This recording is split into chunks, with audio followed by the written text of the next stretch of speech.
All right, ladies and gentlemen, welcome in. Welcome in. The REMINGTOM pod is finally live. We finally made it. It is what it is. We're a little bit late tonight, but we are here, and we're going to be watching one of the classic, iconic playoff games slash moments in the games, just playoff highlights, playoff performances as well too. And it really is a classic game as well. In the 2010/11 NFC wildcard game between the Saints and the Seahawks, we'll definitely get into it. A classic game to revisit, but I don't know if this is what the official turn of NFL season. Well, I guess, it is August. Technically on the calendar, we are in NFL season at this point. But for us, I mean, you can check the tapes, Chad. As of Sunday, we were just rewatching the 1985 NBA Finals and still have basketball brain. Pause. But it is what it is.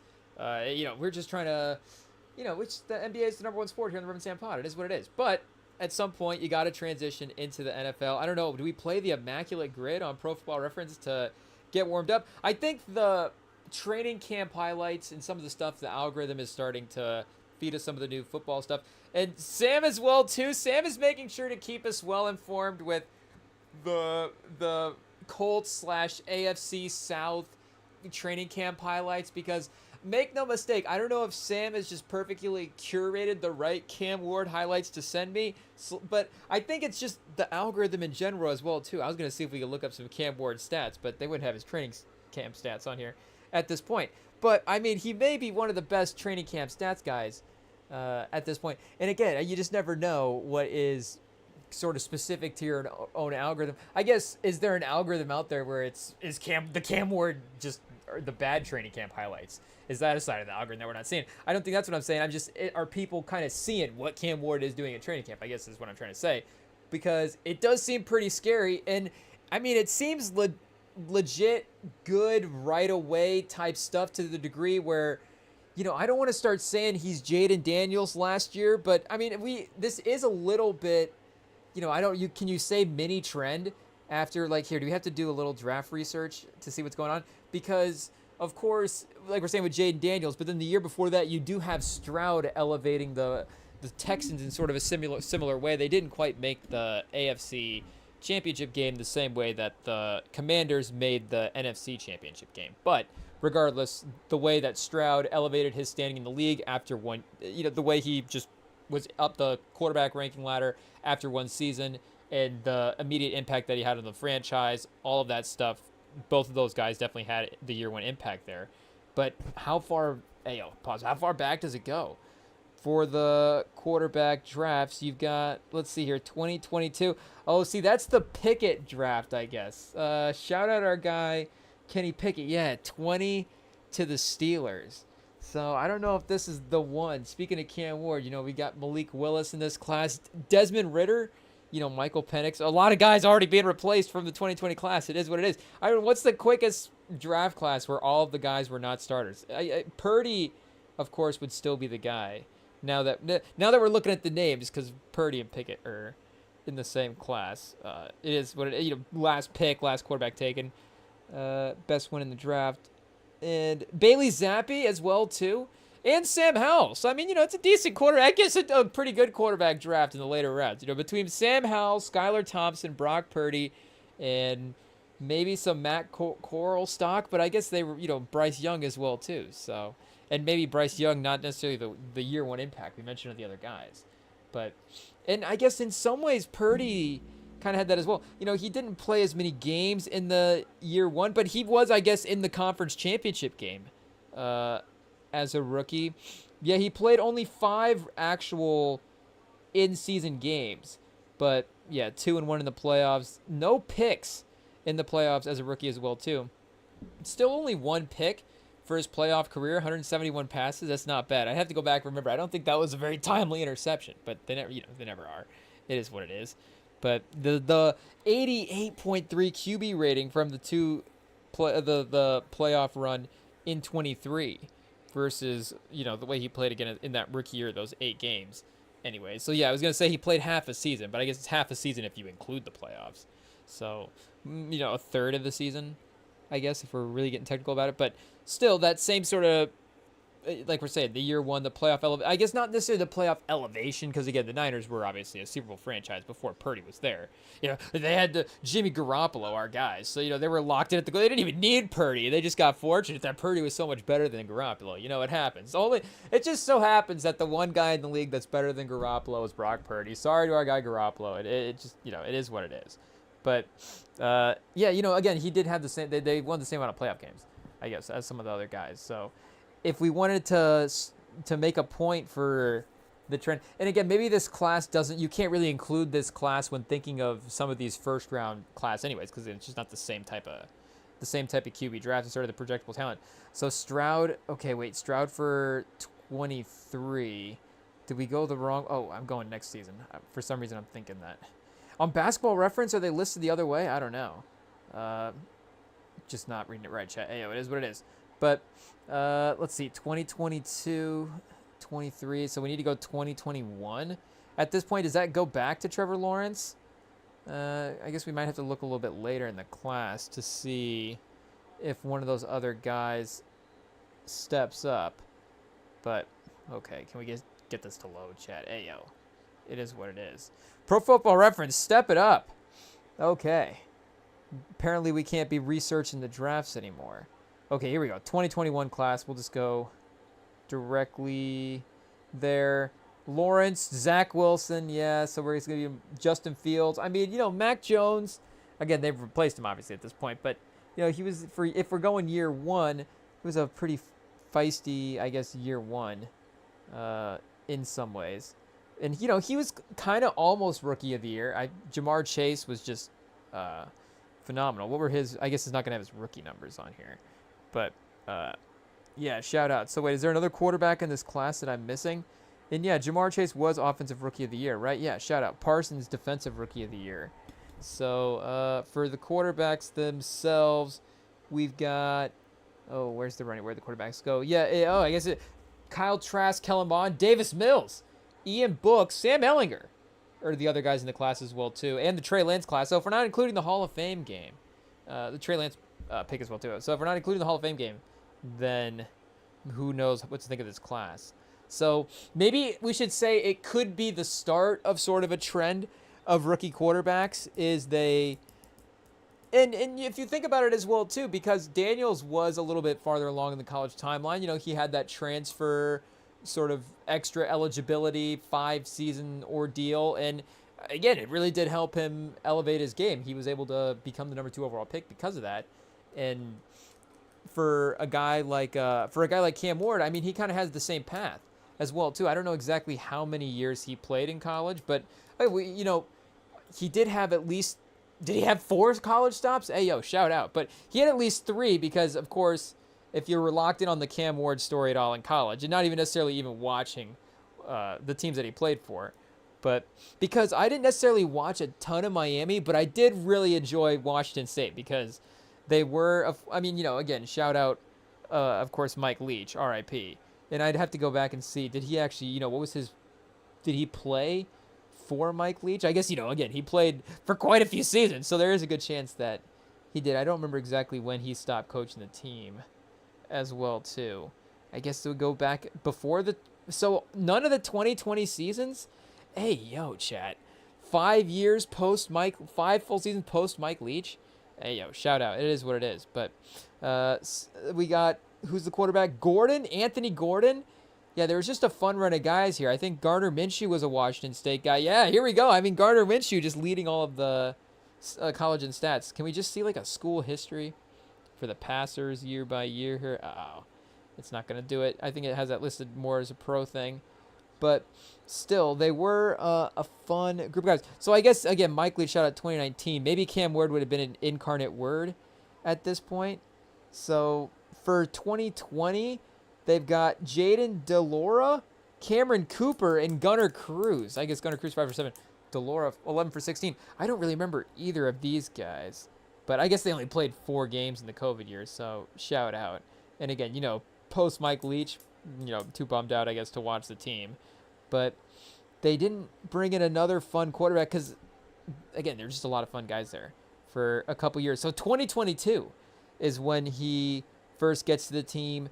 23 touchdowns, 9 picks. So yeah, really good numbers. 64% completion, good yardage. Some dual threatness as well too. Yeah, 58 yards, maybe some sack stuff in there. But you see the rushing attempts, the extending of the plays, all the different stuff. You could see the athletic ability. I think at 64% to 66, 25 and 7, like some of the the throw accuracy was obviously a little up and down compared to what you'd want maybe for like a typical high draft pick. But then he goes to Miami, and here we're just on the Washington State page as well too. And John Mater, who was their quarterback last year? I feel like they might have gotten back. Oh, I guess it was Mater. Was there another guy here that I'm thinking of? Jackson Porter, 2 for 2. 2 for 2. How many? Oh, 26 yards. Okay, not super crazy. Zevi Ekos. Hey, yo. 37 for 50. Zevi Ekos? That's crazy, chat. Shout out to that name. But, yeah, when he went to Miami, then it was a little bit of a different offense. I can't say how much different because, again, we weren't really watching it too much. But the Washington State thing was just really fun. And they were one of those sort of fun time slot type teams. They could be in a lot of those late night sort of Pac-12 type games as well too. And the benefit of those games is a lot of times they're the only one on as well. So then you're just a little bit more focused on that because, again, even a bigger game, maybe it's on against the time that your team is playing. So it's like, okay, well, I'm just going to watch Michigan instead of this Alabama-LSU match. It's like, okay, Michigan at Purdue. How long can we watch this one before we just immediately switch over? But like 29, let's see, in 2019, this is a sidetrack, chat. It is what it is. But in 2019, who was Michigan playing the week of Alabama? I guess we have to look up LSU versus Alabama. Oh, well, it is what it is. We have to look up the date for that game, all different stuff. But I wonder if we would have, because I guess we remember that game more so than like, oh, who was Michigan playing that week? I guess would it have been Ohio State that week? But it wouldn't have been the same time because either Michigan that game was the LSU Alabama game was that midday game. So at that point, the Michigan Ohio State morning game has been that's been a tradition for, of course, a while now. So it would have been on at a different slot. And I don't think the networks would have reasonably matched up Michigan and Ohio State and Alabama LSU at the same time. I'm trying to think if that's ever happened as well, too.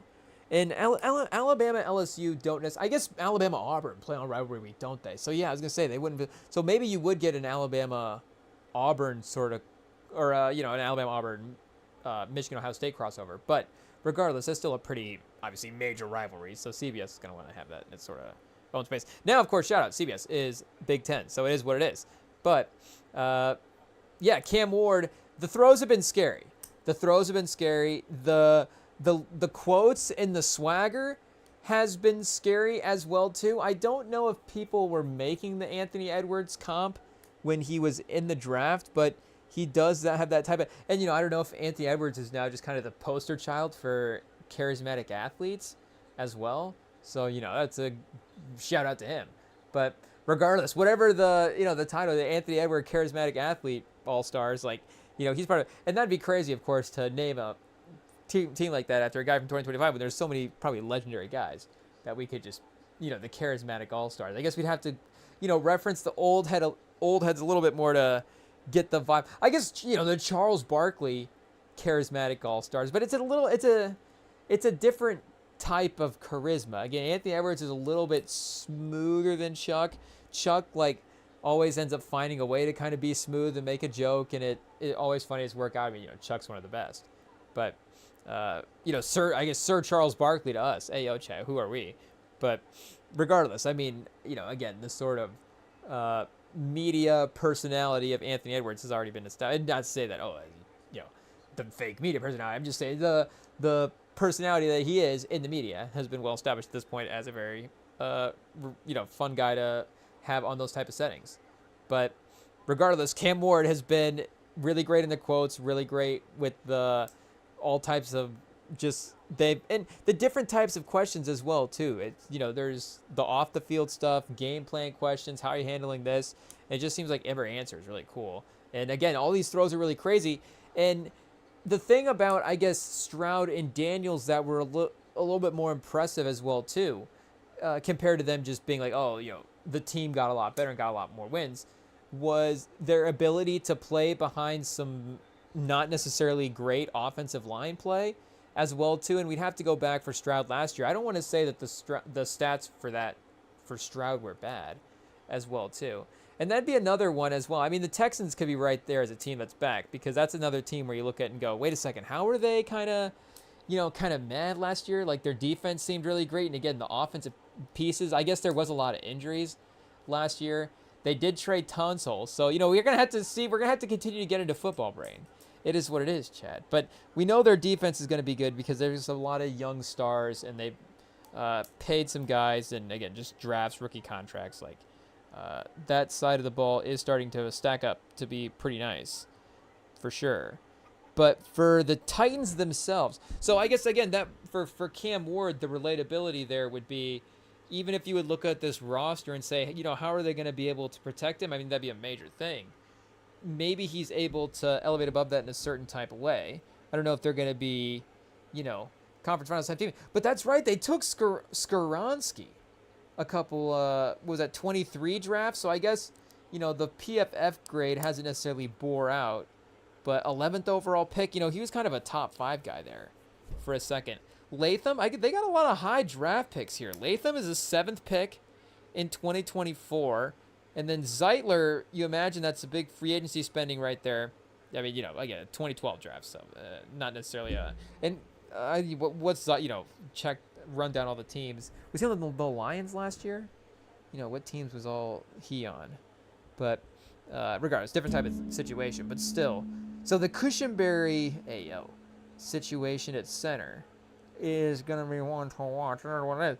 Dan Moore at left tackle as well too. Dan Moore Jr. Shout out Dan Moore Sr. of course as well. Making Papa proud. But I mean, they do have some good investment in the offensive line where I guess you could see it level up as well too. And I mean, if your quarterback play is going to accentuate everything on the team, maybe it really helps some of these guys, because I thought Skoronski was kind of a Quentin Nelson-y type guy as well too. But I shouldn't even say that. Who is a Quentin Nelson-y type guy, Chad? Quentin Nelson, and that's it. If Quentin Nelson, then Quentin Nelson Jr. If they're whatever that situation is. I don't. I'm not just saying, but that would be the only hope, I guess, for us to get another player as good as Quentin Nelson. It literally has to be the spawn of Quentin Nelson. It's just what it is. But the man's a stud. So I guess we were just saying that I guess I thought he could be a really good guard. Shout out Peter Skoronski, our guy, but not our guy in the Titans, of course. Disgusting. But they got some decent weapons as well too. I mean, Tony Pollard. Chad. I don't know if you get into some of the bias from last year. I remember Tony Pollard has some. I guess it's a random sentence. You get in fantasy, you can you can get into the bias of redrafting guys that really played well on your team last year.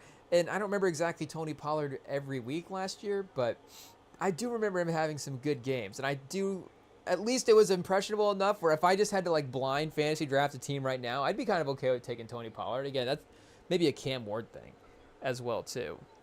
But that with Calvin Ridley, is this Van Jefferson? Who's out here? Van Jefferson. PFF, not a fan of Van Jefferson. I don't know, maybe Van Jefferson a little not necessarily great on the blocking. I don't know how much PFF. They do probably value blocking a lot because Ayuk, not to say that that's obviously, Ayuk is only great because of his blocking, but he was he's like a top 3 guy from last year at receiver, or not last year, but maybe last full season he played, maybe last year before he got hurt as well. We can double check that, but I don't think so here if he's back in the lineup. Kittle, shout out. I mean, of course, speaking of blocking, 33rd for Ayuk last year. Pearsall, Jennings, shout out. Not necessarily, Cam Ward on the Niners. Cam Ward for Brock Purdy Who says no, Chad? Probably the Titans. But again, because Cam Ward's a stud, and not a bad little defensive line. I mean, you can't forget about Jeffrey Simmons, on the defensive line. Arden Key, Sweat. Not Montez. Shout out Trevon Dre so he was a rookie last year. Yeah, and I guess he played really well too. Shout out 14th in PFF grades for defensive interior guys from Texas as well. He was one of those guys that was maybe like, is he like a top 15? Is he a lottery talent in the draft? But because maybe he's a little one-dimensional, like nose tackle-y, what does that look like? I guess maybe it's just a variance sort of guy in the draft where some people could have had him in like top 15 situation or top 40 where he ends up going 38 in the draft in the second round. But again, that's good talent. The Titans are, and it's a different front office and setup, of course, now than it would be with some of these guys. Like, I'm trying to remember, did they fire all the guys before? Because Vrabel wasn't there last year, so maybe there was some care. Maybe this was the different guys that drafted him as well too. So there's I guess maybe defensive tackles are good at drafting defensive tackles. It is what it is. But you still got what do we got? Draymond Jones out here. I mean, he's a starter for sure. Shout out Snead at corner is, I guess, not great on the grade, but was he hurt last year? What happened with Snead? Should we just not even look and just say, hey, the man got hurt. It is what it is. I don't know. But we still have Snead stock, I guess. I don't know him outside of Spags defense. It is what it is, but the safeties are valuable names as well, too. So I guess they do kind of have an expensive team. There's a lot of veterans, but they've hit on some of the rookies, so they're able to, I guess, have that balance. Maybe they're not the most stacked roster as well, too. But, and again, I wouldn't necessarily call them the scariest team in the AFC South as well, too. I mean, again, that still is the Texans. The Texans are a team that I think, of course, is going to be a really nasty team this year because you've got the quarterback progression, you've got the stacked defense, and you've got the potential ability to play against some of the blitzing stuff as well, too. Rookie right tackle is tough. Let's see. Second round pick, 48th overall. That could be interesting. Next to our guy Titus Howard, Jarrett Patterson. Okay, starter, average level center on the grade there. Lincoln Tomlinson, been around. There almost becomes is Stockholm syndrome the right term here? I'm not trying to be too mean one way or the other for these offensive linemen, but because there becomes, I guess, maybe like a to-be-fication of some of these offensive linemen where you don't even really know if they're good. You just kind of keep seeing their names on every team. Like, I have no idea if Lincoln Tomlinson is actually a good or a bad offensive lineman, but I feel like he's been in the league for a decade at this point. I feel like the man's been around for a long time, so I don't even know like what his career accolades are. Here, should we just look it up and just, instead of guessing, shout out? But so again, I don't know if that's like a Jean-Claude Van Damme doing doing MMA movies and just kind of doing some low-level stuff that gets beloved later on. And it's like, oh, the classic offensive lineman. We actually love this guy. But I don't know if it's also just that the teams, if he's actually just really good as well too, if it's a familiarity thing, like in the locker room. Hey, pause. But but just like if it's like a good guy syndrome, is the offensive lineman just like a good guy position where it's like, oh, a guy, you have a friend, like he'll just be an offensive lineman in the league. Like I feel like receivers, the obvious one would be special teams. Be like, oh, you want your friend to join the team. If you were doing like the Disney movie version of it, get your guy on the roster. Getting him on special teams would be the entry level spot. But I feel like you could potentially write like bring a friend along for the tryouts. He's playing offensive lineman type movie. I guess, we'd have to go back and rewatch The Blind Side. If we remake The Blind Side in a couple years, can we remake it as are we allowed to remake it and just like adjust it so it is just totally fake? And then what, do we lean into the I guess again, we don't. I don't know really anything about the story, so I don't want to just like. Do we lean into the villainness of the people? Oh, it is what it is. But shout out. I guess we'll just let that movie be. But regardless, the point is Cam Ward is looking like a terrifying training camp guy. The Titans are not necessarily, I think, the most hyped team going into the season, but they could be in for a little bit of a jump. So here, we'll just check their book stuff real quick. And I guess maybe that's what interests us more about the Titans is the Texans could, I guess, I don't know if win the Super Bowl is like crazy, but it feels like, I guess, the idea of CJ Stroud in year 3 with some of the pieces that he has, it doesn't seem insane as well too, which isn't also an interesting bit because like Jaden Daniels in year 2 wouldn't seem crazy either, but maybe I would have said that about Stroud last year. I jumped to these conclusions pretty quickly with the quarterback stuff as well. But for the Titans team for the upcoming season, I can't imagine their win. I mean, there's no way their win total is over like 6.5. But is it 4.5? Are they going to be one of the worst teams in the league just right off the bat? So we've got it right about. Oh, we got it at 5.5. 5 over under 5.5, somewhere in that range. I guess we're looking at all the alternates here at this point. But if we go, do we have like a conference odds? Ranking them in the conference to make playoffs, to miss playoffs? Hey, here we go. Conferences. They would have them as... So they have the Texans behind the Chargers. Oh, tied with the Chargers. Yeah, just the Texans and the Chargers. Ravens, Bills, Chiefs, Bengals, Chargers, Texans. Oh, Colts! We're way up there, Chad. We're way higher than Whoa! Where are we at? Are we going to be in the playoffs? I don't think we're quite going to be there. 1, 2, 3, 4, 5, 6, 7, 8, 9, 10. Still, a little bit higher than I would have expected. So they got them at third, bottom 3 in the AFC. I guess the Raiders, there's a lot of vets now in the Raiders. Pete Carroll's another training camp MVP right now for sure. The man's jogging. I guess, is it propaganda or is it, I was going to say like Pete-aganda, but we're just going to pretend like we weren't going to say that. So it is what it is. Moving on. Is it propaganda or is it just these Instagram pages have nothing to post about? And they're just like, oh, look at Pete Carroll jogging around at 75 years old. I mean, it is cool, but again, like Pete Carroll has always been kind of a spry energy guy as well too. You're like, oh, 75, and shout out to the legend, the legend himself, Dick Van Dyke. The man has set the stage, set the bar pretty crazy high for dancing around and being in movies at like 90 plus years old, just going crazy. So it's just like, if he could be playing a football coach in a movie, then Pete Carroll could definitely still be playing a football coach in real life, and he's seems like he's doing that pretty well at this point. And again, a lot of vets. You got him. You got Geno. So they could be a potential, not necessarily. And you say good team. I'm just not saying lock it in. Everybody in the AFC is a playoff team, but you could still, of course, again be a good team and maybe even be I guess the 6-10 good team rankings.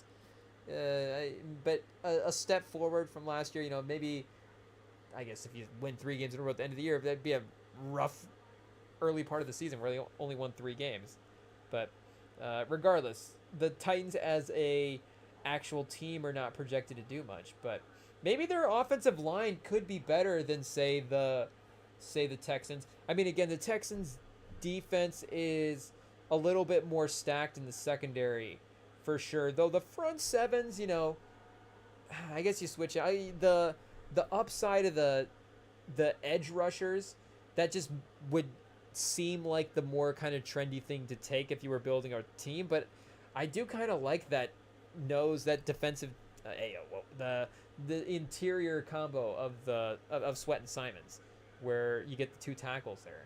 That is a pretty terrifying unit to start to build around if you're crafting a defensive line. And you do, of course, have a crazy... And I forgot they got T. Higgins. Hey, yo, chat. Yeah, I mean, I don't know if the receivers are always, again, the crazy needle mover type stuff. But T. Higgins, I mean, again, we've seen him be in the, Super Bowl with the Bengals, in the playoff runs with that team as well, too. So him and Nico Collins as the outside corner or outside receivers with that kind of, and those are both guys that aren't just necessarily solely the down the field. I don't know if they're both like 6'5" ish. What do we just? Oh, Jaden Higgins. Wait, is T Higgins still on the Bengals chat? Hey, yo. We're still working into football brain. Shout out. IT, take it out. So is Jaden Higgins the next T Higgins? 6'4", 215. Did they take Jaden Higgins?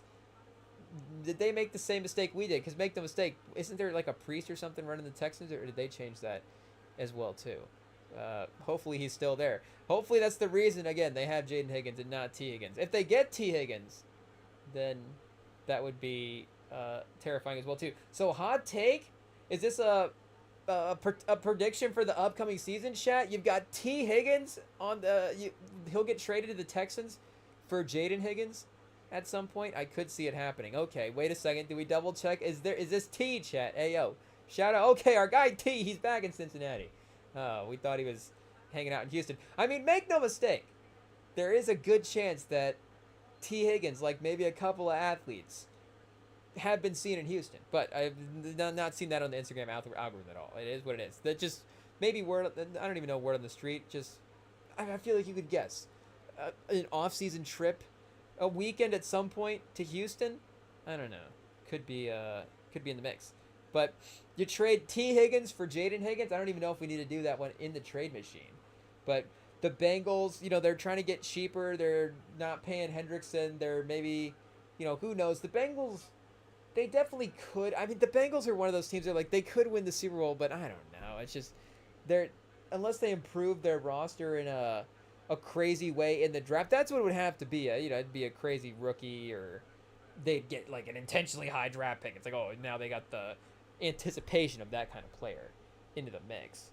But okay, chat. Okay, it is what it is. Shout out. Wait a second. What number is Jaden Higgins like a T Higgins? Is this like a Brandon Miller, Paul George situation? Okay, 81. Wait, was that T Higgins' old number? Was it 81, 88, something along those lines? Because he did change it to 5. No, is that what he was listed at last time there? I've had him on a couple of fantasy. Okay, 85. He went 5 to 85. Shout out. Close enough, chat. It is what it is. So you mold him in the style of T Higgins on the outside, next to Collins, Christian Kirk. I still like it, chat. Hey, yo, I'm still a fan. 6'4", 215. Iowa State's had some good receiver prospects for sure. So I like it. Dalton Schultz, good in the mix. I think Mixon, there may be an injury thing with him. I'm not exactly sure about that. But yeah, either way, the Titans could be a feisty team. The Titans could be, again, if we're talking year one QB jump, that could be the craziest one as well too. Who else was even in this draft besides Shedeur, chat? That's why Cam Ward's got this, sort of extra motivation as well too. A number 1 overall pick shouldn't even have this type of motivation in the draft to sort of prove themselves as the best quarterback in the draft. Tyler Slaw as well. Was Cam Ward the only quarterback taken in the first round? Hey, yo. So a couple, I guess, of strange quarterback years in the 2020s here. It is what it is. So, that's right, chat. Jackson Dart at 25. Hey, yo. Shout out New York. I guess that's another one. The Jackson Dart interception right away. And that's another thing about those training camp highlights. There's like, Jackson Dart throws an interception on the first pass of the day, and it's a pick six. It's like, okay, is that actually what happened, or are they just adding in the first pass of the day part? It's like, okay, it's just an interception throughout the course of the practice, and it's still, it is what it is. But a little bit of a different. You never know if they're exaggerated in that type of way. But, and Jackson Dart's good for sure. We're pro Jackson Dart. Milrow, 92, and Dylan Gabriel, 94, Shedeur, Kyle McCord, Will Howard. Our guy Riley Leonard. Where's Jason Bean at? That's also a Colts quarterback this year, but I think he might have been from a couple draft classes ago.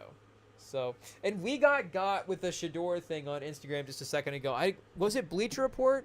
Hopefully it wasn't Bleacher Report, but it was them saying Shedeur is starting, or was it I don't know. I guess I don't remember exactly when this was, but Shador. It had the picture of Shador, and it had the starting thing on the picture, the text, starting, announcing like he's in at the quarterback spot, and then it was saying that he's expected to start the first preseason game for the team. So that is cool. I'm sure that gets some hype for them in a way, having that first preseason game. I might be tuning in to watch. Hey, shout out Shador, but still, not necessarily what we were expecting. Like, oh, he won the job in training camp. What happened? But apparently not. So, Cam Ward, Shador Sanders. We'll see how the battle goes there. Will Shador Sanders be able to make up the 143 picks of disrespect as well too? Because that is crazy to think about those two guys specifically. Like, who knows what will happen? I guess, obviously in their careers going forward, but the fact that again, they could have obviously picked him at 5, but legitimately not that it's never the fact that the teams could have done it. It's that everybody outside of the NFL kind of just assumed that it was gonna happen as well too. And as we got closer, I'm obviously snowballed into something more than we thought. But for how long that, and you just never know with the dialogue of the draft stuff, obviously. But for how long it was supposed to be Shador versus Cam Ward, and the fact that it's not necessarily that if you look at the draft status, but maybe it could be that someday. You never know. But Cam Ward is going to be really feisty to go against in the as a draft prospect in the same class type of situation, and just a really great quarterback leader guy for this Titans team as well too. And speaking of Shador and Cam Ward, the clips of them competing against each other were, I think, very, very telling both ways, because a lot of people were seeing those clips, and it was definitely the comparison sort of putting down Shador a little bit, being like, hey, his stuff is not quite as crisp as Cam Ward's. But you were watching the Cam Ward stuff going, man, is it really like this crazy? Like, some of this stuff in practice is, this feels like the, elitist level stuff that's going on here. But, just like ripping some ball, pause. But, just, there were some good throws where like, this is crazy here. I don't know if I'm not necessarily, not that he's not having that in college, but again, just sort of the throw consistency of it as well too.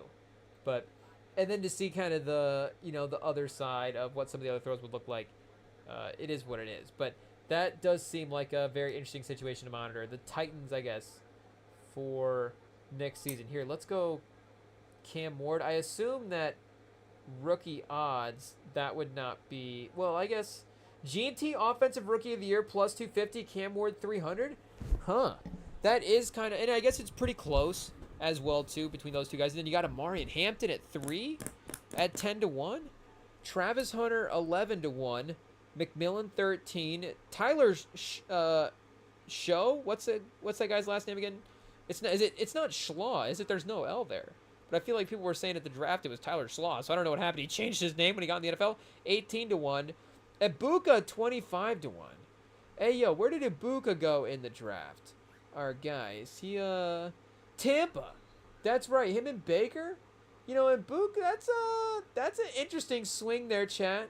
You've got a good pro quarterback, you've got good receivers around him to either take away focus or, guys a little bit older as well too to get hurt, and now all of a sudden, what's happening? Ibuka is like the first best guy on the Bucks last year. He would have been maybe if he's a rookie, he could have emerged as the best receiver. They had, I feel like, some stretches there where it was a little bit tough. But Loveland, the tight end, is he in? Where did he end up going as well too? Is he a second round pick?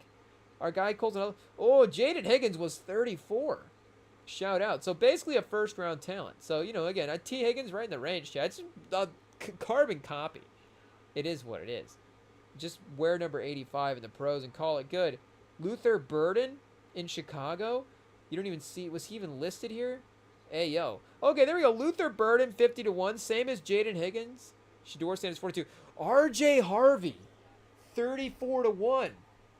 If RJ Harvey has like 1,200 yards and 8 touchdowns, that could be interesting, because if we're just talking about individual, and I guess now it's RJ Harvey corner, individual positions, pause, before the before him as running backs, you got Ginty, you've got Hampton, you've got Henderson, and then you've got Caleb Johnson as well too. So not necessarily a ton of names, again, great talent. But Henderson in New England is interesting. And then where did Caleb Johnson go? Here, was he 3rd round? Is he getting some training camp love? Oh, Pittsburgh. Oh, hey, yo, chat. I don't know. Did he get traded or is he still on the Steelers? Is he taking Najee? Is Najee Harris still on the Steelers? I mean, I'd say that. I think Steelers fans were, looking forward to the return of Najee Harris in 2025. But I've still got Najee Harris stock. So, yeah, wait. He is currently on the Chargers. Non-injury related. So, he's going to be even... He would just be benched by a rookie. Either way, Chad, it is what it is. Hampton, I guess just the cycle of life for a running back. You just get benched by a rookie at some point. So, it would be Hampton on the Chargers or Caleb Johnson on the Steelers. So, maybe Caleb Johnson on the Steelers, but I don't know if you want to invest in the Steelers this year. Maybe TJ Watt sack totals, but then, his injuries as well, too. A little inconsistent there. But RJ Harvey could be a fun long-term or long-shot swing at rookie. Jadon Blue at 60-1. Woody Marks. Milrow, 75-1. Dylan Gabriel, 75-1 is kind of interesting at this point. Like, if he does a surprise win the job, I mean, that could jump up here to the 20-1 win the game, 20-1 to win the rookie type stuff as well. But other than that, Gunnar Helm, 200-1. Hey, yo, shout out. I don't know, Quinn Ewers, Devin Neal. Devin Neal's obviously pretty good as well, too. You never want to count him out. I don't know where he got drafted, but that could be interesting. Jonah Savadia and Gary Sewa. Excuse us, chat. The last two options. So we shall see. But Cam Ward at 2nd, that might be just the lowest on the list he is. Who knows 3-1 how that fluctuates as well too. And I don't know what his individual totals are. We don't even have like props on Cam Ward's success as well. As a rookie, that seems like kind of a miss, chat. Hey, yo, I guess, Travis Hunter's the fun one because he's got the offense, defense. Scored 10 touchdowns combined. Offense, defense. Travis Hunter, 7-1, 10 combined touchdowns. So is a defensive touchdown include a special teams touchdown? If Travis Hunter takes like a punt back, does that count as well too? Travis Hunter to score 1 touchdown and record an interception in the first game of his career? Hey, yo, Chad. No pressure at all. Just 16-1. Go out there game 1 and just get a pick and a touchdown right away. 700 receiving yards and 5+ picks is interesting. 17-1. 750 receiving yards. Because the thing is, he's going to be probably used as receiver a little bit more and maybe tested as a corner in year 1. So if he's good, 17-1 is not bad for sure. And 16-1 just as a swing, I guess, on that could be fun. That first game could just have some sort of first game magic, and then maybe he goes into like a 6-week sort of slump. Not slump, but it's like, okay, now that here's the Travis Hunter rookie stretch, and here's him sort of adjusting to being in the league. But don't forget about that national game, week 1, red zone, or I guess maybe red zone's cutting away to Travis Hunter, and it's like, oh, here are all the plays. Fantasy, he's going crazy. Like, you could definitely see it. But I guess him at 11-1 as well too. Honestly, him being under Hampton, is a little bit crazy. I mean, I guess I'm not saying crazy. Shout out to Hampton, but you just never know. Maybe Chargers running backs could be a little unpredictable as well too. They've got some other decent guys. Harvey might have more of a role on the Broncos unless they brought somebody else in as well too. Honestly, RJ Harvey might be our second favorite at this point behind Cam Ward. Cam Ward at 3-1, and then RJ Harvey at 34-1. They kind of balance each other out on opposite sides. Ayo. But where are the Broncos at here, Jay? Here we go. For their running back room, who did they retain? McLaughlin? Is McLaughlin still there? Because that's a fun, 3rd down in the mix type back. Let's see, halfbacks. Michael Burton, the fullback. Yeah, McLaughlin. Oh, Dobbins. J.K. Dobbins, shout out. Tyler Batty. Hey, yo, Tyler Batty, what's up? And A.T. Perry. Oh, right now we're a receiver. Can A.T. Perry play running back? I don't know, 6'3", big running back. Shout out. But R.J. Harvey is in the mix, and Audric Estime, Blake Watson. So it's really, and I guess if Dobbins is like healthy and cooking as well too, you know, he'd be a threat to mooch off some of the stats. But you could see him kind of committing to maybe some of the the run, power, action type of offense, to not necessarily rely, not that they don't want to rely on Bo Nix, but you know, not to just make him have to carry everything that the team does. But you've got, and I know we've looked at it before too, but Haskins, Miller Hines, and I guess Najee Harris as well too. Even Vidal though, Vidal is not bad. So Haskins and Vidal, shout out. Are we just being a little biased for our Michigan guys? Shout out. But I think both of them will be interesting in the mix type guys as well too. What do we got? Hampton 6'1", 220. Yeah, he's pretty crazy. But Haskins 6'2", 228. Like, he's not necessarily not the same type of player. So can we get, I guess Haskins wouldn't be Rookie of the Year. I was going to say, oh, Haskins Rookie of the Year. But that would be a glitch in the system that we would just have to take advantage of course. Quinn Ewers? Hey, yo. Tate Rutledge. Is this a Rookie of the Year? 400 to 1? We actually have more options? Hey, yo. Defensive Rookie of the Year. Oh, that's just for Offensive Rookie of the Year. Hey, shout out. Defensive Rookie of the Year. Jalen Walker is second behind Abdul Carter at 2 to 1. I mean, I get it. He's really good. But to just have him as that much of a lock for Rookie of the Year before we've even seen him play a preseason game is a little bit crazy. Mason Graham at 14 to 1, chat. Hey, yo. You might have to lock it in now. Jihad Campbell at 14 to 1. Barron. Our guy Barron at 21 to 1. Walter Nolan 28 to 1. Will Johnson 30 to 1. Nick Emanwari 40 to 1. Didn't he go to the Seahawks? Hey, yo, chat. We're going to be rich after tonight. What do we got? RJ Harvey and Nick Emanwari as our offensive and defensive Rookie of the Years? It could be. If he's in Seattle with that secondary just flying around, I mean, he's going to be free to make plays. And McDonald is that the name of their coach? Shout out. I think so, right? Because there's, of course, McDaniels for the Dolphins. But McDonald is Seahawks. Michael McDonald? Not Michael McDonald. Mike McDonald. What's this guy's name? I'm not even sure.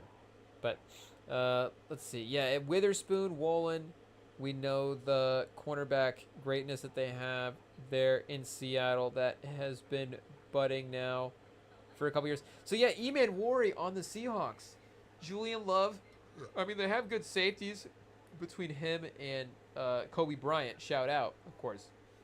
You know, shout out the OG Kobe Bryant as well, too. Rest in peace. But Emanwari can be on the field with anybody. Chad, I mean, he can play with anybody.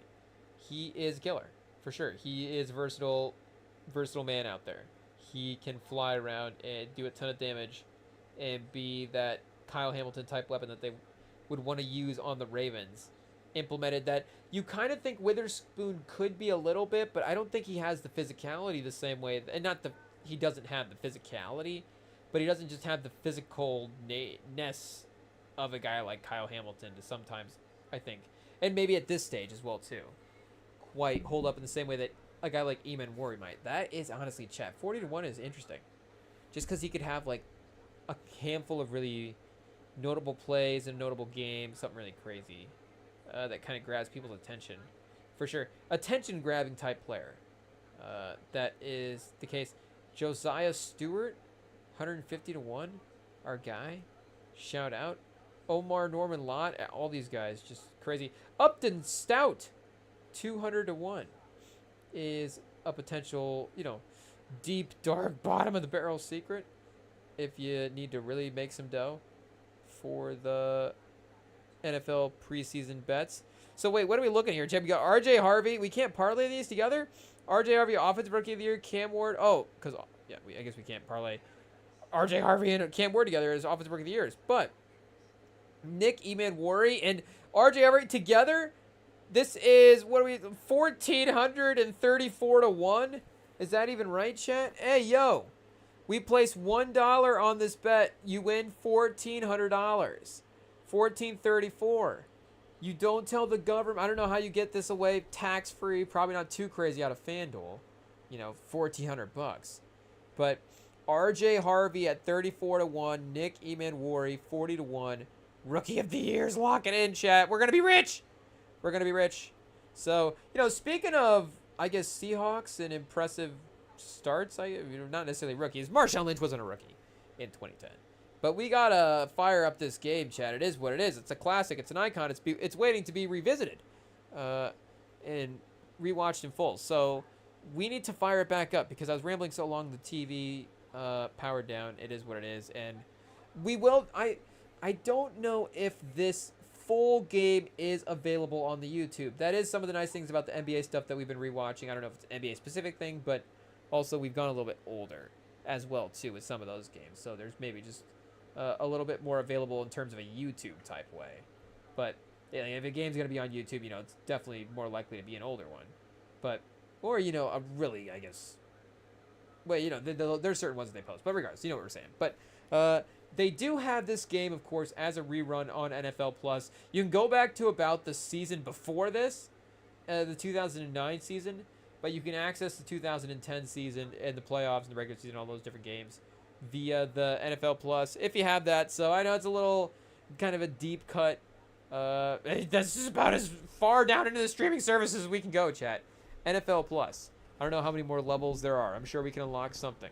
But we are going to be digging up the 2010, 2011, so 2010 season. But the game itself took place in 2011. The NFC wildcard game between the Saints and the Seahawks. And it's up next, chat, right after this.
Okay, chat, we are back and we have the game fired up and ready to go. We are going to press play and the replay is underway. Okay, 2010 NFC wildcard game.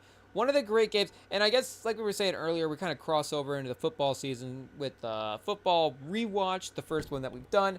But the reason that, it was kind of difficult to fire up a football rewatch was, at least on the anniversary of the Super Bowls that we got for this specific year anyways, there isn't a ton of great games themselves. And the Super Bowl in general is a little bit hit or miss. I know, the NBA Finals can definitely be, I guess, quote unquote, hit or miss for sure. It's not always, 7-game super competitive series, but the interest level, I don't know. And again, maybe it's just us as myself as just the most degenerate basketball fan. Like, I'm just going to be extra interested in all these storylines. But there seems to be something about the NBA Finals, at least, how many NBA Finals, almost every one that I can think of, it's like there's just something interesting to be taken away from that. And I guess there are from the Super Bowls themselves as well, too. But I guess, as from an entertainment value as well. It's like, okay, there's some sort of entertainment value in the replay of these old NBA Finals games. And the Super Bowls just don't quite have that in the same type of way. I mean, there are great iconic Super Bowls and great iconic games. And we had one recently as well too with the Chiefs Eagles. That was a great one, but I guess the last Chiefs Eagles, of course, wasn't that great at all. Was a terrible Super Bowl.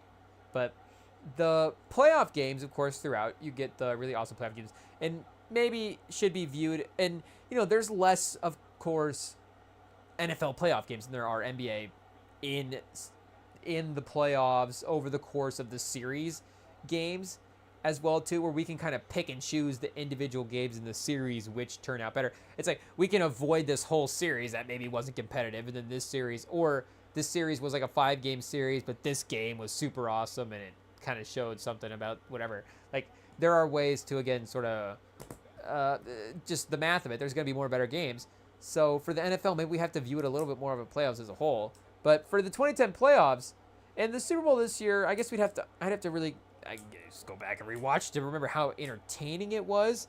But I don't really remember anything at all from Packers Steelers Super Bowl. And I feel like Peyton Manning kind of has this sort of thing that goes against his Super Bowl as well too, and is something that in a way helps, on the flip side of that, his Broncos Super Bowl is to have not necessarily, again, the entertaining Super Bowls, because the Colts Bears is another one. 07 is not necessarily a crazy great game, and football games, if they're even a mid football game, it can be a little long as well too. So the rewatch value of a football game is a little bit different than an NBA game at the best version of it. But, or I guess we were saying the best version of a mid version, where the timing is kind of nice as well too. But the Bears Colts Super Bowl was not all that competitive. There's not even that many great moments, like we're saying, in the game. So this game has the advantage of being a really competitive game. I mean, you see here on the line score and on the box score, like it's a crazy high scoring. Offenses are moving up and down the field, and then we get of course, in a great moment, one of the iconic plays that we've gotten in the playoffs over the last, you name however many years. You just keep going back in NBA history. You'll probably get to all time. Is what you'll get to with how great this run is. Of course, shout out our guy Marshawn Lynch. But the Super Bowl that Rodgers won with the Packers, like we're saying this year, just doesn't really have that type of standout moment or standout play or just crazy sort of intensity for the game. So this would have been it as well too for the playoffs. And I guess we can go back and look at some of the other playoff stuff, but you see, and I guess for our own, personal entertainment of the playoff weekend, maybe the other dramatic games wouldn't have been the games that we were enjoying as well too.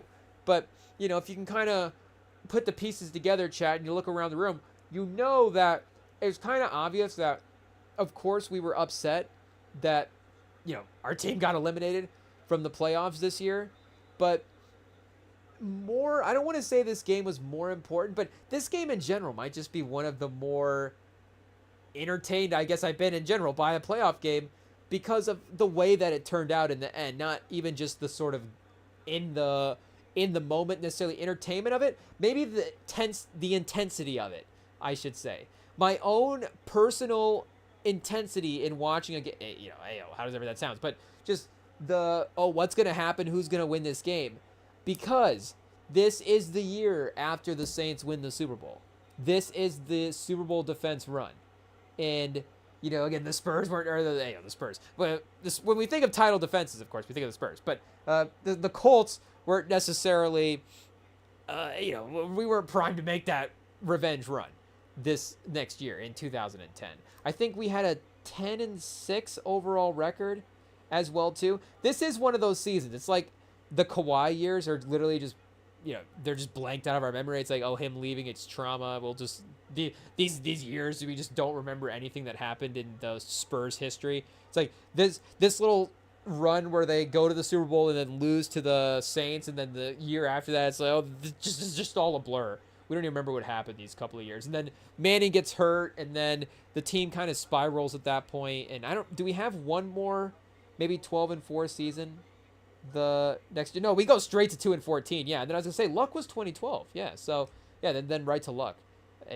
Right after that, literally, Andrew, and we get lucky by just tanking, I guess. We make our own luck. Chat, Harvey Dent, and we just go get Andrew Luck in the number 1 overall pick in the draft. But again, we were not necessarily primed to run this team back. We were definitely, again, you see the offense, 4th overall offense. And that's kind of always sort of the history of the Colts. It's like, the defense was blah, blah, blah, back in the day. It is what it is. But there were some games against some, I think, good teams this year. Again, I kind of am trying to even recall some stuff from this year, but, it's difficult. I remember, the things that I remember from this year are outside of the Colts. So I remember hate watching this Saints team all year. And, speaking of the Colts and looking at the schedule here, in the Philadelphia Eagles 2010, and they were also a team that got bounced in the first round of the playoffs. So, difficult first round of the playoffs. But the Mike Vick resurgence in Philadelphia would have been top of our wish. And I think, did he get second in MVP voting? Shocker. We've looked up the Mike Vick, stats before. It is what it is. But he was second or third in MVP voting that year as well, too. If I remember, if this is the 2010 season. Yeah, it was 2010. So he was, I guess maybe not. Offensive player, second in Offensive Player of the Year. Okay. Second in some voting, chat. MVP. We're giving him the benefit of the doubt. Hey, it is what it is. Shout out our guy, Mike Vick. We just want the quarterback to get the legendary status. And again, I guess Brady was, unanimous MVP that year. So he's kind of technically second for MVP. If you want to say Troy Polamalu was second for MVP, I guess. 7 picks, he's going crazy that year, for sure. Shout out Clay Matthews. And this, the Steelers were in the Super Bowl that year, so defense was part of that. But the Mike Vick resurgence this year would have been the most fun thing for us. So it was tough that, of course, he ended up getting the win against our team in that, in the middle of the season there. But we would have been happy for his success and been rooting for him, and kind of hate rooting Brady as well too at that time. I never really rooted against Brady in the same type of way. I don't want to necessarily say that I would hold our players to an unreasonable expectation, because again, there are definite years where you go, okay, the roster is what it is, but there are other years where, swings back our way as well too. And again, we did have really successful years, and it maybe some unlucky breaks as well too. Like, and Matt Hasselbeck with the interception off the tip. Jonathan Vilma. So I don't know if that was, Greg Williams paid him to do that, but still a good play regardless. And Vilma was a stud. I guess as much as we sports hate the Saints team. I want to clarify sports hate, but, it is sports hate, but, when you're a kid and you sports hate a team, it does kind of mold into, not like actual hatred. It's not like, Drew Brees, watch out, he needs a restraining order for the Rem Pod. But, I'm not saying Drew Brees, like, if I don't know, how many celebrities we'd bother at a restaurant, but I'm just, shout out to Drew Brees, go to a restaurant that Rem Sam is at, because you'll get left alone. It is what it is. The Rem Sam Pod is good. You got your Super Bowl ring, buddy. Enjoy it. What's the cost of a Super Bowl ring? You never talk to the Rem Sam Pod. If you're in the Rem Sam Pod, it is just what it is. So shout out, Fortunately, Peyton Manning's only had a couple Super Bowls and just didn't lose a ton.